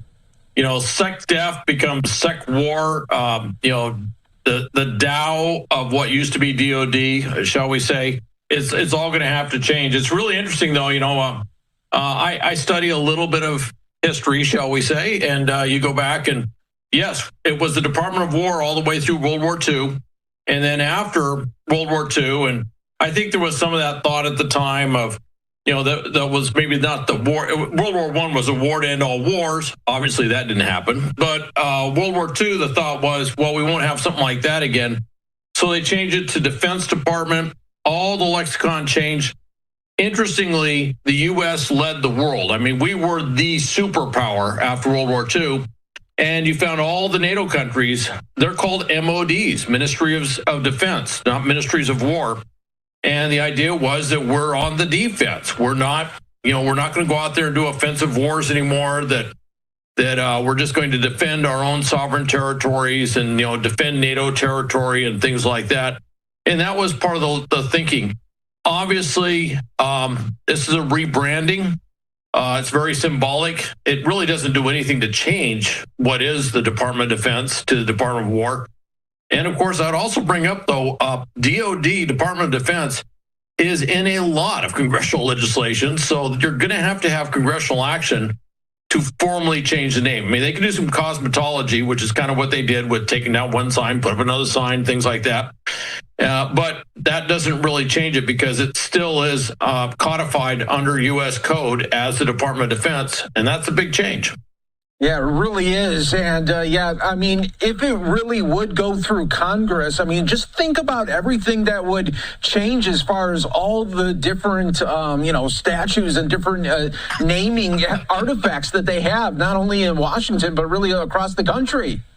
Oh, I have to tell you, I've got stuff just here at home. I've got piles of stuff that has Department of Defense all over it. All the, field manuals and stuff I've gotten over the years. I just want to mention all unclassified. All right, this is just but just it's just there's a ton of stuff that out there has Department of Defense on it, and they would have to go through and meticulously change every order, every instruction, everything that's out there, and they'd have to switch the name over. And it's big. In fact, I think in many ways this is bigger than when they started the Department of Homeland Security. On that one, they took a bunch of different separate agencies and stuck it under one roof. So you didn't have to change everything. You had to add something. In this case, you'd have to change everything.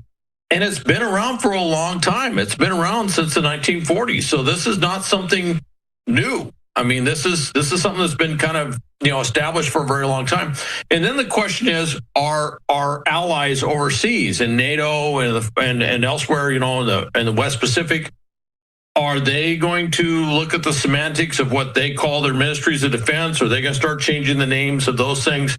That's a question I kind of have, and I'm wondering if that's going to be the case. And there is something to be said for it, though.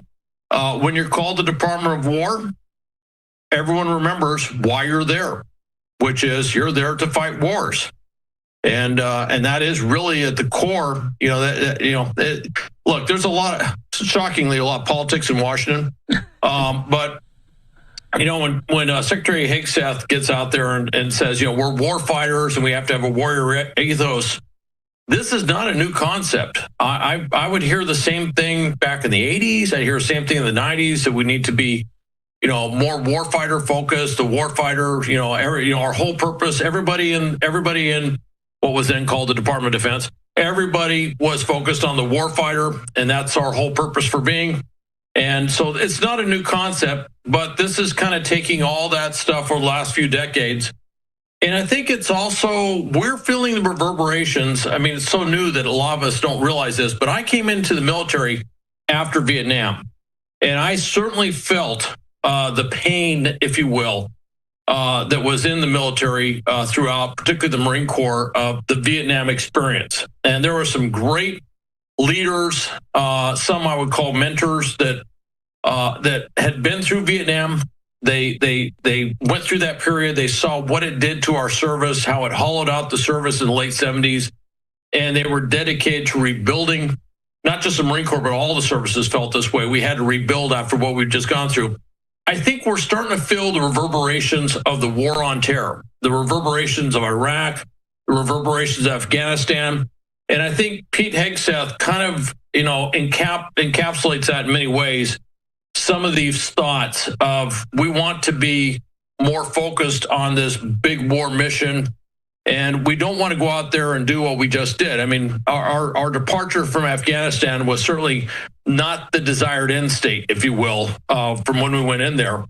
And so he wants to make sure that we go back to that, maybe it's a little optimistic, but the idea of when we got into wars, we won wars. And, if you look at World War II, World War I, Spanish-American War, Civil War, it wasn't called the Department of War back then, but the Revolutionary War, all right? The Mexican-American War, all right? We tended to do fairly well in those wars. I don't think it was because somebody wrote war on the wall, but I think there is a mindset. And war, as former Secretary of Defense Mattis, Jim Mattis, my old boss, used to say, the most important battle space is the 6 inches between your ears. Yeah. And it's and if you can conquer that, you can conquer just about anything. Yeah, that's true. And lastly on this topic, Hal, I want to ask you just, it doesn't seem like it would be fully cemented with this administration because of everything that Congress would have to do. But just say another Republican gets in after President Trump. Is it more likely then we could see the Department of War stay? I think it would be if President Trump is succeeded by another Republican, it is more likely than not that the Department of War thing will stick. If President Trump is not succeeded by a Republican, I'd say it's more likely that it might revert back to Department of Defense. And certainly there is precedence for reversion of names and stuff back after another party takes takes over. So I think that's very possible. Now as you know, I have done a lot of work with the Homeland Security world, right? I was never a big fan of the word Homeland Security. It just sounded a little Orwellian to me. I always felt they should come up with another term like public safety or something. But they always kept that phrase in there. So who knows? If we're going to start changing names, maybe we'll go look at DHS next and come up with a better name for that. So yeah, when that name first came out, there was a lot of pushback on Homeland Security. It does sound kind of odd. It sounds like something out of 1984. It's or one could say it was kind of a throwback. The Home Guard, if you will. Like in Britain with the Home Secretary. I always find that an interesting term. And the idea of fighting for the homeland. I mean, it kind of makes sense.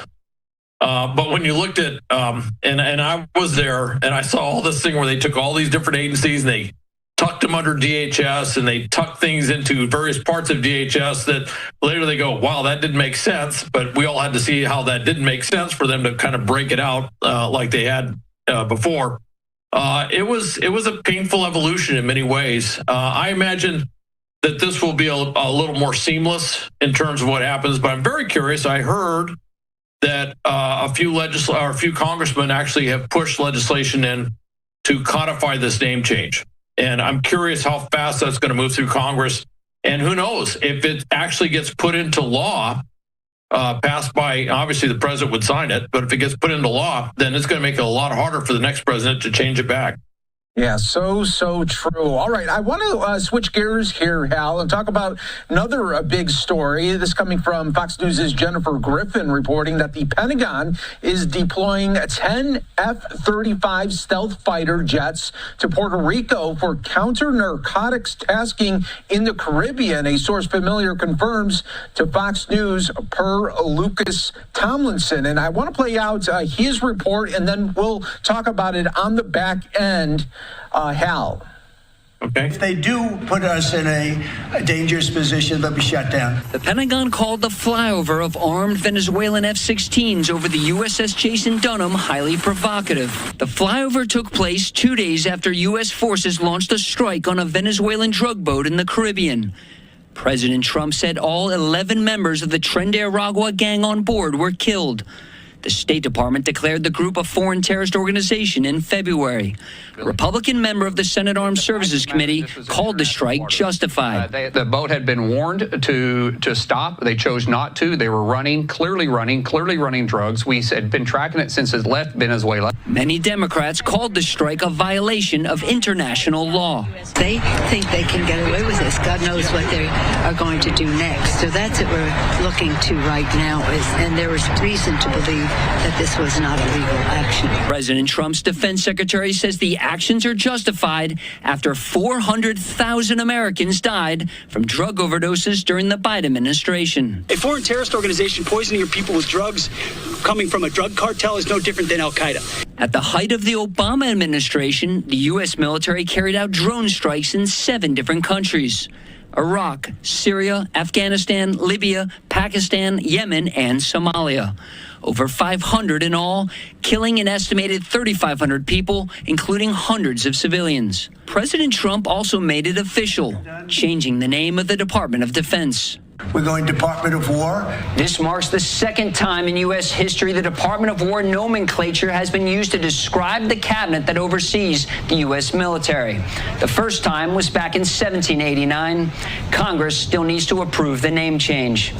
At the White House, Lucas Tomlinson, Fox News. And Lucas continues to report there, saying President Trump warns Venezuela that if any more fighter jets threaten U.S. warships in the Caribbean, they will be shot down. Let's bring in back Hal Kempfer to react to this news. And President Trump and administration really going hard on these narco terrorists.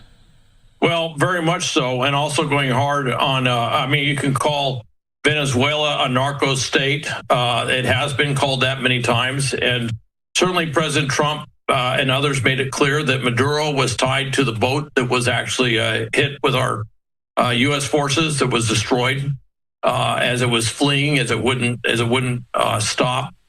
And so, yeah, and we designated Tren de Aragua and a number of other cartels as terrorist groups. We call them narco terrorists. So as a terrorist group, they fall under a different body of law. In fact, under international law, they're treated differently than they would if they were just a transnational criminal organization. So it does open up some other use of force options. The rules of engagement shift when confronting a terrorist that's fleeing, and you have a different set of parameters by what you believe they might do. And we've heard all those articulated certainly by Secretary Rubio, Secretary Hegseth, the president himself have all said the same thing. Now, the 10 F-35s. Okay, what we have down there is about 7 warships sitting off in that area of the world. By the way, it's not just narcotics down there. If you go next door to Guyana, they have this massive offshore oil capability that they're developing, which is going to transform the economy of Guyana. But it's also one that Venezuela has made threats that they're going to invade and take over actually most of the territory of Guyana, not so much because they want the land, they want the exclusive economic zone to take over the oil field out there. So we're making a pretty strong statement to Venezuela on many different levels, which is don't do things, especially at sea, which you may regret. Now, there is 7 warships down there. Part of that's what's called an amphibious ready group. An amphibious ready group has a Marine Expeditionary Unit. I believe it's the 22nd Marine Expeditionary Unit out of Norfolk is down there. They have about 22 Marines and sailors total. If you put it with the amphibious ready group and the MEU, it's about 4,500. But the MEU itself has about 2,200 Marines and sailors, and they have a composite squadron on board. They have a battalion of Marines as the ground combat element. They have a logistics element, a command element with them as well. However, the Marines, because we need that VSTOL capability, that vertical short takeoff and landing capability, we fly the F-35Bs. Very capable aircraft. It is the F-35 series, but there are compromises. There are certain things in order to get VSTOL, they had to kind of make some trade-offs, if you will. So it's not necessarily the air superiority fighter that you might want, say, with an F-35A, which the Air Force flies, or an F-35C that the Navy flies. I don't know, and I cannot find out. I looked everywhere what type of F-35s are in Puerto Rico. All I know is it says F-35s. I'm assuming they're an Air National Guard base. They could very well be Air Force, although they could be Navy. But they are not vertical short takeoff and landing. They take off and land like every other plane, on a runway and stuff. But because they do that, they can carry stuff that an F-35B couldn't. Let me just put it this way. If you're looking to confront an F-16 in the air, you would probably want either an A or a C variant versus the B variant that the Marines fly. Now, keep in mind, I'm not biased. I'll say the Marines are far better pilots, far better looking pilots, as we know.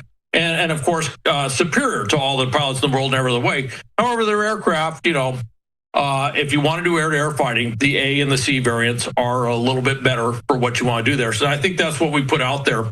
And they have that stealth capability. So if the F-16s that the Venezuelans bought in the 80s come out there and mess with our warships again, they could look to the left or look to the right and suddenly find out that they are right next to F-35s or ready to shoot them out of the sky. And I think that will be a very strong message. It also, if you look at the Caribbean, there are certain gaps. There's like 4 major channels that the maritime smugglers go through. This gives us an ability to react in a very decisive manner to those 4 channels with some overwhelming firepower, if you want to put it that way, very quickly. It's an F-35, so it's going to get out there as fast as anything can get out there. So if we want to do more maritime interdictions, we can do that. Also keep in mind that they fly drugs as well. So it gives us the capability to do air interdictions. And some of this is overcoming the fact that after the Cold War was done, after the U.S. pulled out of Panama, U.S. Southern Command moved into Florida versus being headquartered down in Panama. All of our bases in Panama closed. We don't have as robust a basing presence in the Caribbean or Latin America, Central, South America, certainly Central America, as we had before. So putting the F-35s in Puerto Rico, probably not an optimal location for them, but a heck of a lot better than F-35, say, flying out of Florida or something like that. And that's why they're they're down there, and I imagine, I didn't see anything on this. I would be surprised if we didn't move some other aviation assets out there to support them, like tanker support for in-flight refueling, and probably some some command and control aircraft to like AWACS or something that could provide some support or something like that. Not necessarily AWACS per se, but something like that.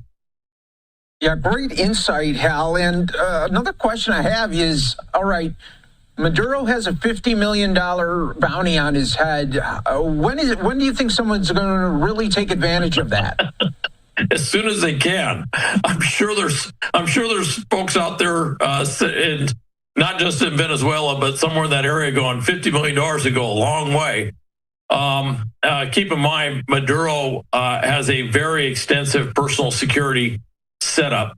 He knows that a lot of people like to take him out, and he's probably more concerned about his military than anything else. He's had to do some rather extraordinary things to essentially pay off the military to make sure that they don't try to overthrow him in a coup. And so he keeps a very close eye on his security forces across the board. Obviously he's concerned because there was that what he says was a U.S.-backed coup attempt, but there was some Americans that went down there worked with some Venezuelans who were obviously trying to foment a change of regime, shall we say, and some Americans ended up in prison because of that.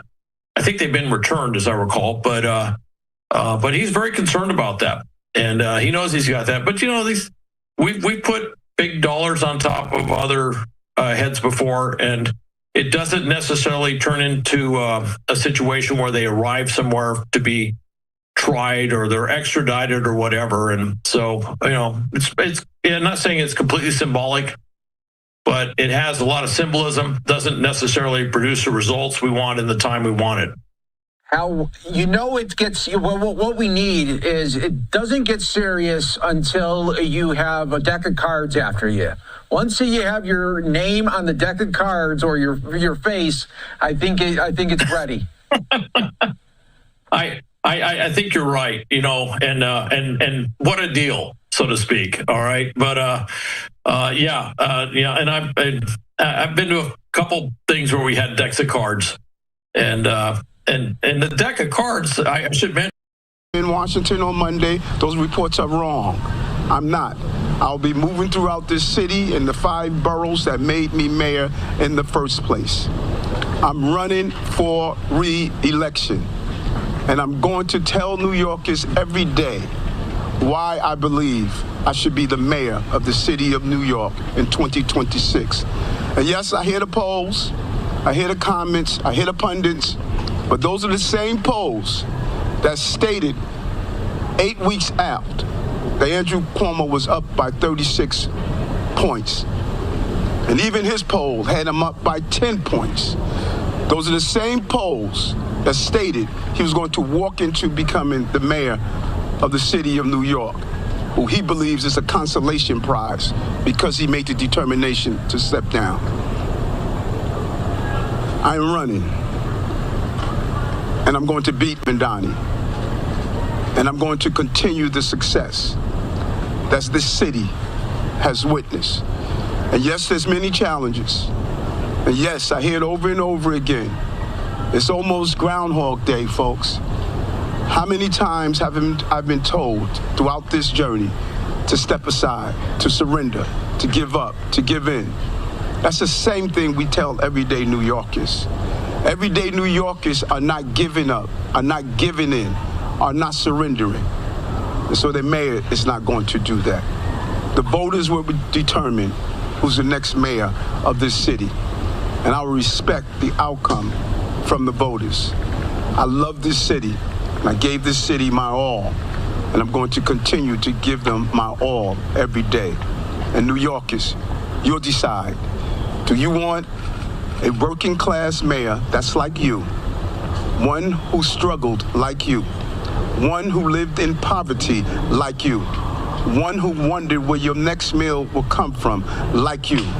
Or do you want 2 individuals who had it all and decided that the elitists would run this city and not a working class mayor. That's the decision. What are you going to do?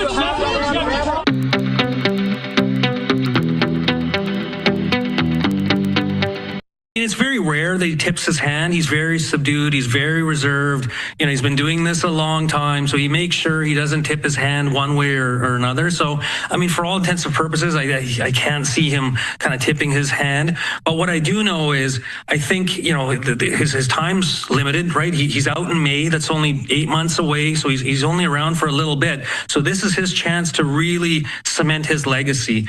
And again, I know people don't really bow to pressure and things like that, but you know, he's got a lot of pressure on him to maybe do some of the right things, start to cut a few times, and really pass the economy off to somebody else in really strong hands.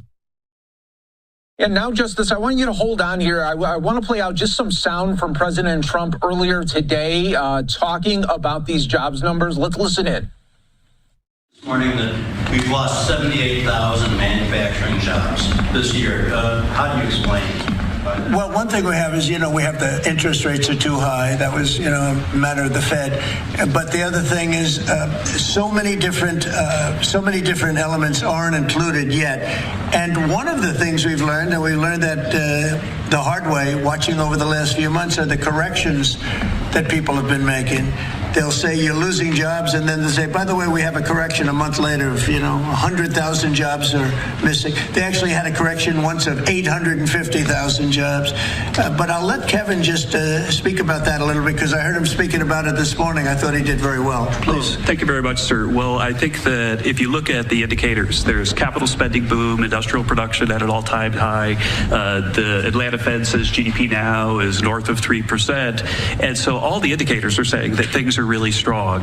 And what we've also seen is that Goldman Sachs put out a study yesterday that said that the August number tends to be really messed up because of seasonal adjustment things, and they tend to be revised way up. And so I think if they were revised up, which has happened on average over the last 15 years by about 60,000, then everything else would make sense. But right now we're puzzled about the BLS numbers and looking forward for new leadership there to make it so that the numbers are more reliable. And again, we're building, you know, they've started building all of these factories and plants, including car factories. Car factories are coming back. You know, we lost more than 50% of our car production over the years. And I think we're going to get all of it back. It's coming back in really rapidly. We're building a lot of car plants. Indiana, places that you don't think of it so much, are taken, but also Detroit, lots of places it's coming in where I think we're going to get everything. You know, we've lost it over a period of 40 years, and I think we're going to get it all back in a very short period of time. All right, let's bring back in Justice here. So we just listened to there, President Trump making those remarks. I want to get your take on where we're at right now in the tariff situation. Ultimately, this is going to go to the Supreme Court. And what is your thinkings, and how could this play in with the market? Yeah, and this is something I'm very acutely aware of. I'm very actively involved in the sense that my firm is an America First investor. So there's not many people out there that understand the tariffs and the nuances of the economy better than myself and my firm, because we put our money where our mouth is. And so, look, there was bound to be some sort of dispute. There's bound to be appeals. The Republican Party does, control the Supreme Court 5-4 for whatever that's worth. We'll see how that shakes out in the Supreme Court. But what I do think is whether it's the Supreme Court or different avenues, I think this is a cornerstone, a staple of the administration. I think everybody that was rejecting the tariffs looks quite foolish now. Everybody said the sky is falling. It's clearly not falling. Inflation's 2%. As President Trump alluded to, there's $15 to $20 trillion of economic boom and activity coming into the country. So the tariffs are unequivocally working. We're getting hundreds of billions of dollars of tax revenue showing up every month. So why bother mess with that? And so we'll see how that works through. But I assure you, one form or fashion, these will be here to stay, and America will be better off for it. And how do you think the Trump administration is doing 2.0 versus the first administration and before COVID, of course, because that was a black swan event? What's your take on that? he had the economy booming, right? I'm an economics guy. I understand the economy. I'm an investor. Trump 2016 to 2020, before COVID, he had the market and the economy absolutely booming, which was very impressive. I think he did a fantastic job. Trump 2.0, I think he's actually surrounded himself with a lot better, some would argue smarter folks, apolitical folks. He's got a kind of a tech background, army around him. He's doing some really, really interesting things. And so people forget we're only 6 or 8 months into this administration. The setup is for next year. I think next year is going to be the year that you really pour the gas on this thing. I think the GDP is going to skyrocket. I think we're going to be well into the threes. I think the interest rates are coming down with Powell's replacement, and it's going to be the golden era. The setup is absolutely there. We just have to execute. Yeah, and the setup is there for America's 250th birthday. So what a moment that could be if everything is going the way that the economy wants to be. So we appreciate it as well, Justice. Thanks so much for being with us on Live Now from Fox. You have a great weekend. Amen. God bless, Mike. Take care. All right, everyone. Live look right now at the White House. We want to keep you there. From earlier today, I want to play out a portion of Kevin Hassett, the director of National Economic Council, speaking. Let's listen.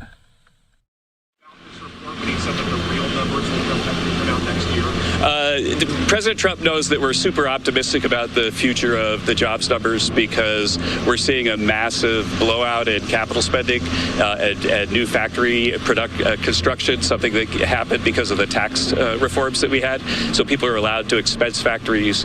Capital spending is growing at a rate of about 8% over the first half of the year. It's accelerating in the third quarter, which is why GDP now has the third quarter at about 3%. And so, like, all the indicators that we're seeing are that inflation is low and economic growth is solid. Income growth solid as well. So that the only part of the data that's disappointing is that the jobs numbers have been a little bit lower over the last 3 or 4 months.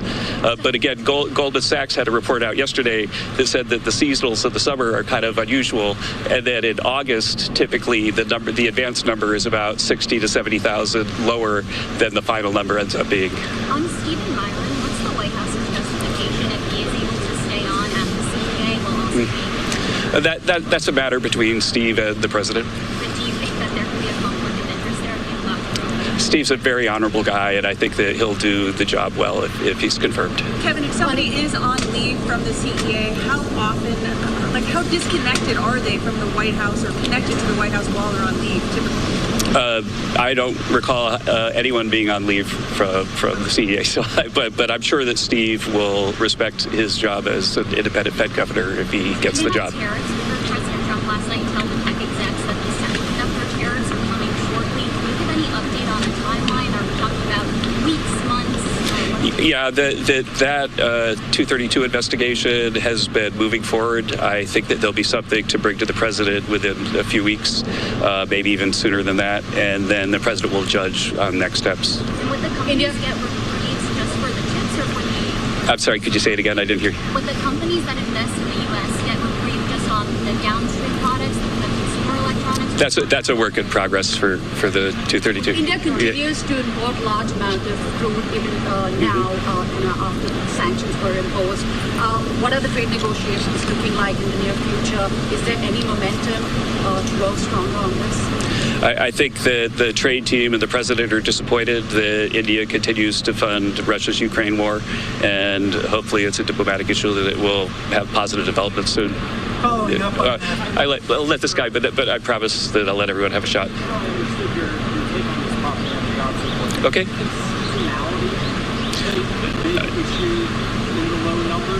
No, what I'm saying is that if you get the typical revision for August, which is about 60,000, then the jobs number would be about consistent with the other indicators that we're seeing. This is a lower number than seems like you would normally get given how strong. So for again, GDP now is saying that economic growth is about 3%. It's a pretty good estimate given all the real-time data of where we are. And normally with a 3% growth, you would be talking, 100,000 jobs or something. And so the jobs number is an anomaly.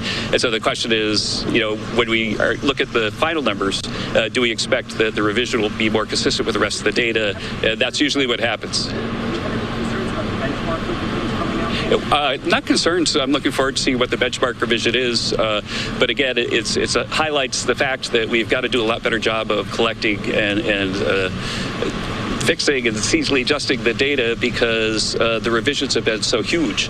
And if you think about it, the previous revisions, which knocked about 1 million jobs off of the jobs rolls, could have had a big impact on policy, both in Congress and the Federal Reserve. And so it's just not an acceptable thing that the jobs numbers are so unreliable that they're being revised all the heck over the place. A completely different story if we have 1 million fewer jobs, as happened the last time that there was a revision. And so that's one reason why President Trump thinks we need a new set of eyes over there at BLS to fix this problem. And the president wrote that we've lost India and Russia to China. What does that say about our relationship with these countries? Well, we're certainly hoping that it improves. So.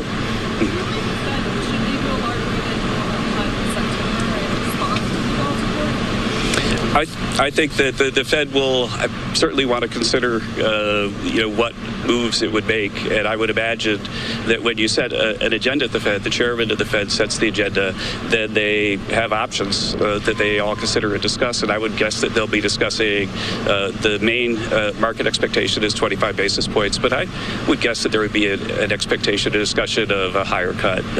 But I wouldn't expect it to happen.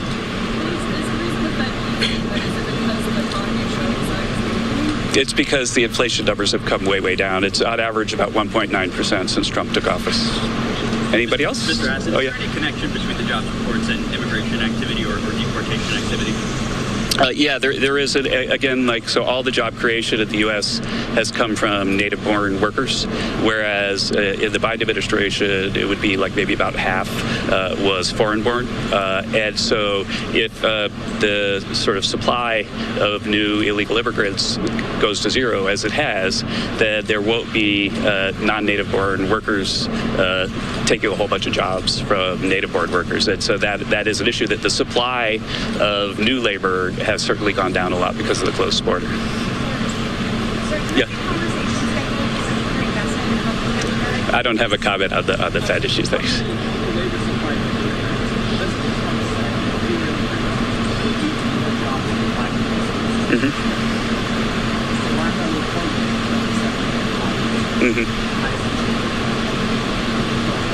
The unemployment rates have ticked up a little bit, but right now we're highly confident with the trends that native-born workers are replacing the illegal workers that are either now not new coming to the country or going back to their homes. So thank you very much, everybody. Thank you. All right, Kevin Hassett, from earlier today, right outside of the White House after those job numbers did come out. So we want to continue now to talk about the element with tariffs and where that's at right now. Live look at the White House. Want to now bring you Fox News' Jared Halpern with the breakdown.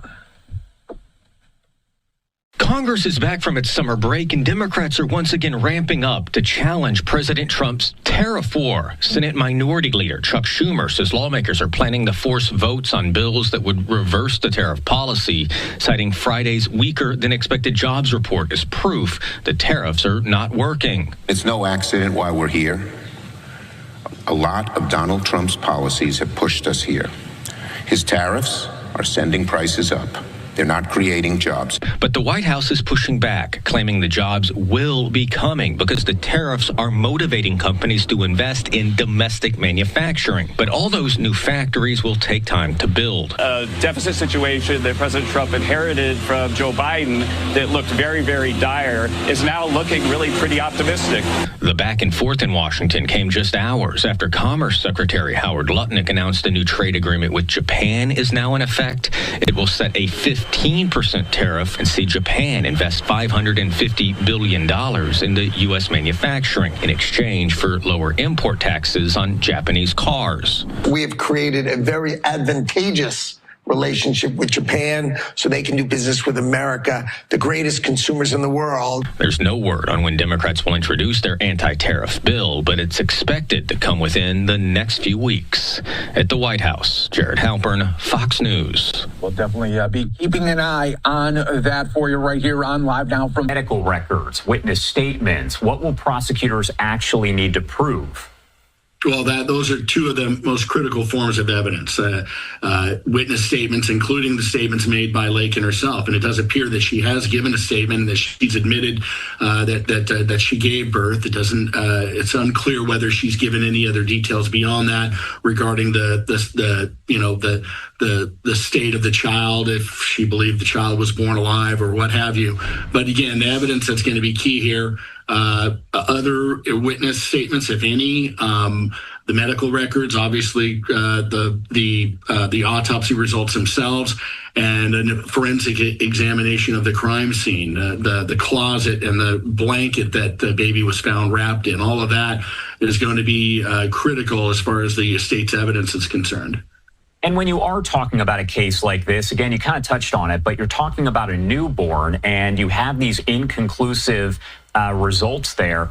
What makes this case maybe challenging for investigators, but also for prosecutors? Well, again, it leaves the door open for the defense to argue that the child died before birth, that it was stillborn, or that even if it died after birth, that death was accidental. So again, if the prosecution is seeking to prove that Laken was responsible for the death of the child without conclusive autopsy results, that's a pretty steep hill for them to climb. And kind of going in reverse a little bit, can you explain some of the charges that she does face there? Yeah. Well, again, I think they've already talked about some of the charges that they currently are alleging, tampering with evidence. I think other charges, concealing the birth. I think that's also one that's been mentioned here. An abuse of a corpse could be another one. Again, these are low-level felony charges. They center on her actions after the death of the child. Whereas homicide, if the prosecution were to seek that, would require proving that the child was intentionally harmed after birth. Kind of looking beyond the courtroom, so to speak, when you talk about women's health, does this story kind of lead into a story about that as well? Yeah, I think so. This case highlights sensitive topics regarding women's health, especially mental health and the mental health and of a young mother. This is a young college co-ed here, and the pressures that young mothers face. You can already see this in traditional media, certain articles out there already, as well as social media. There's lots of comments ranging from, what was she thinking, to, don't rush to judgment. Maybe this was an accident. So this case certainly raises questions regarding social stigma and accountability. And on that same note, prosecutors dealing with this case itself, but they also are getting that intense public reaction from folks out there all over social media, not just in the Lexington, Kentucky area, but honestly all over the country. So how do they balance the legal process with the emotional weight of this case and the public scrutiny? Well, if they're doing their job properly and they're focused on seeking justice, which is what should be their mission, rather than just obtaining convictions, then they're going to have to separate the legal issues from the media hype. It's certainly easier said than done, especially in areas where there might be additional political pressure. If you've got a prosecutor who's coming up for re-election, and it's a kind of what we call a law and order part of the country, that's going to add additional pressure. No prosecutor wants to appear soft on crime. And with these inconclusive autopsy results, I'm not sure that many prosecutors are going to relish going after this young mother if the evidence that they have is inconclusive to establish the manner of death. So I think the key for the prosecution here is that they need to focus on the evidence and focus on making sure that due process is maintained, regardless of public pressure. Dan Gerald, thank you so much for taking the time to join us. A very disturbing case here. We're going to wait to see the next results that come out and what happens with the investigation. Anything else you want to add here about any of this before I let you go? Yeah, it's just, I'm curious about whether or not the autopsy is complete, whether they've come to that final determination, or whether at this point, because that's kind of what I'm hearing, at this point it's inconclusive. I think that, once that is fully determined, that's really going to play a big role in where the case goes from that point. All right, Dan, thank you again for taking the time to join us. We appreciate it. Thank you, Josh.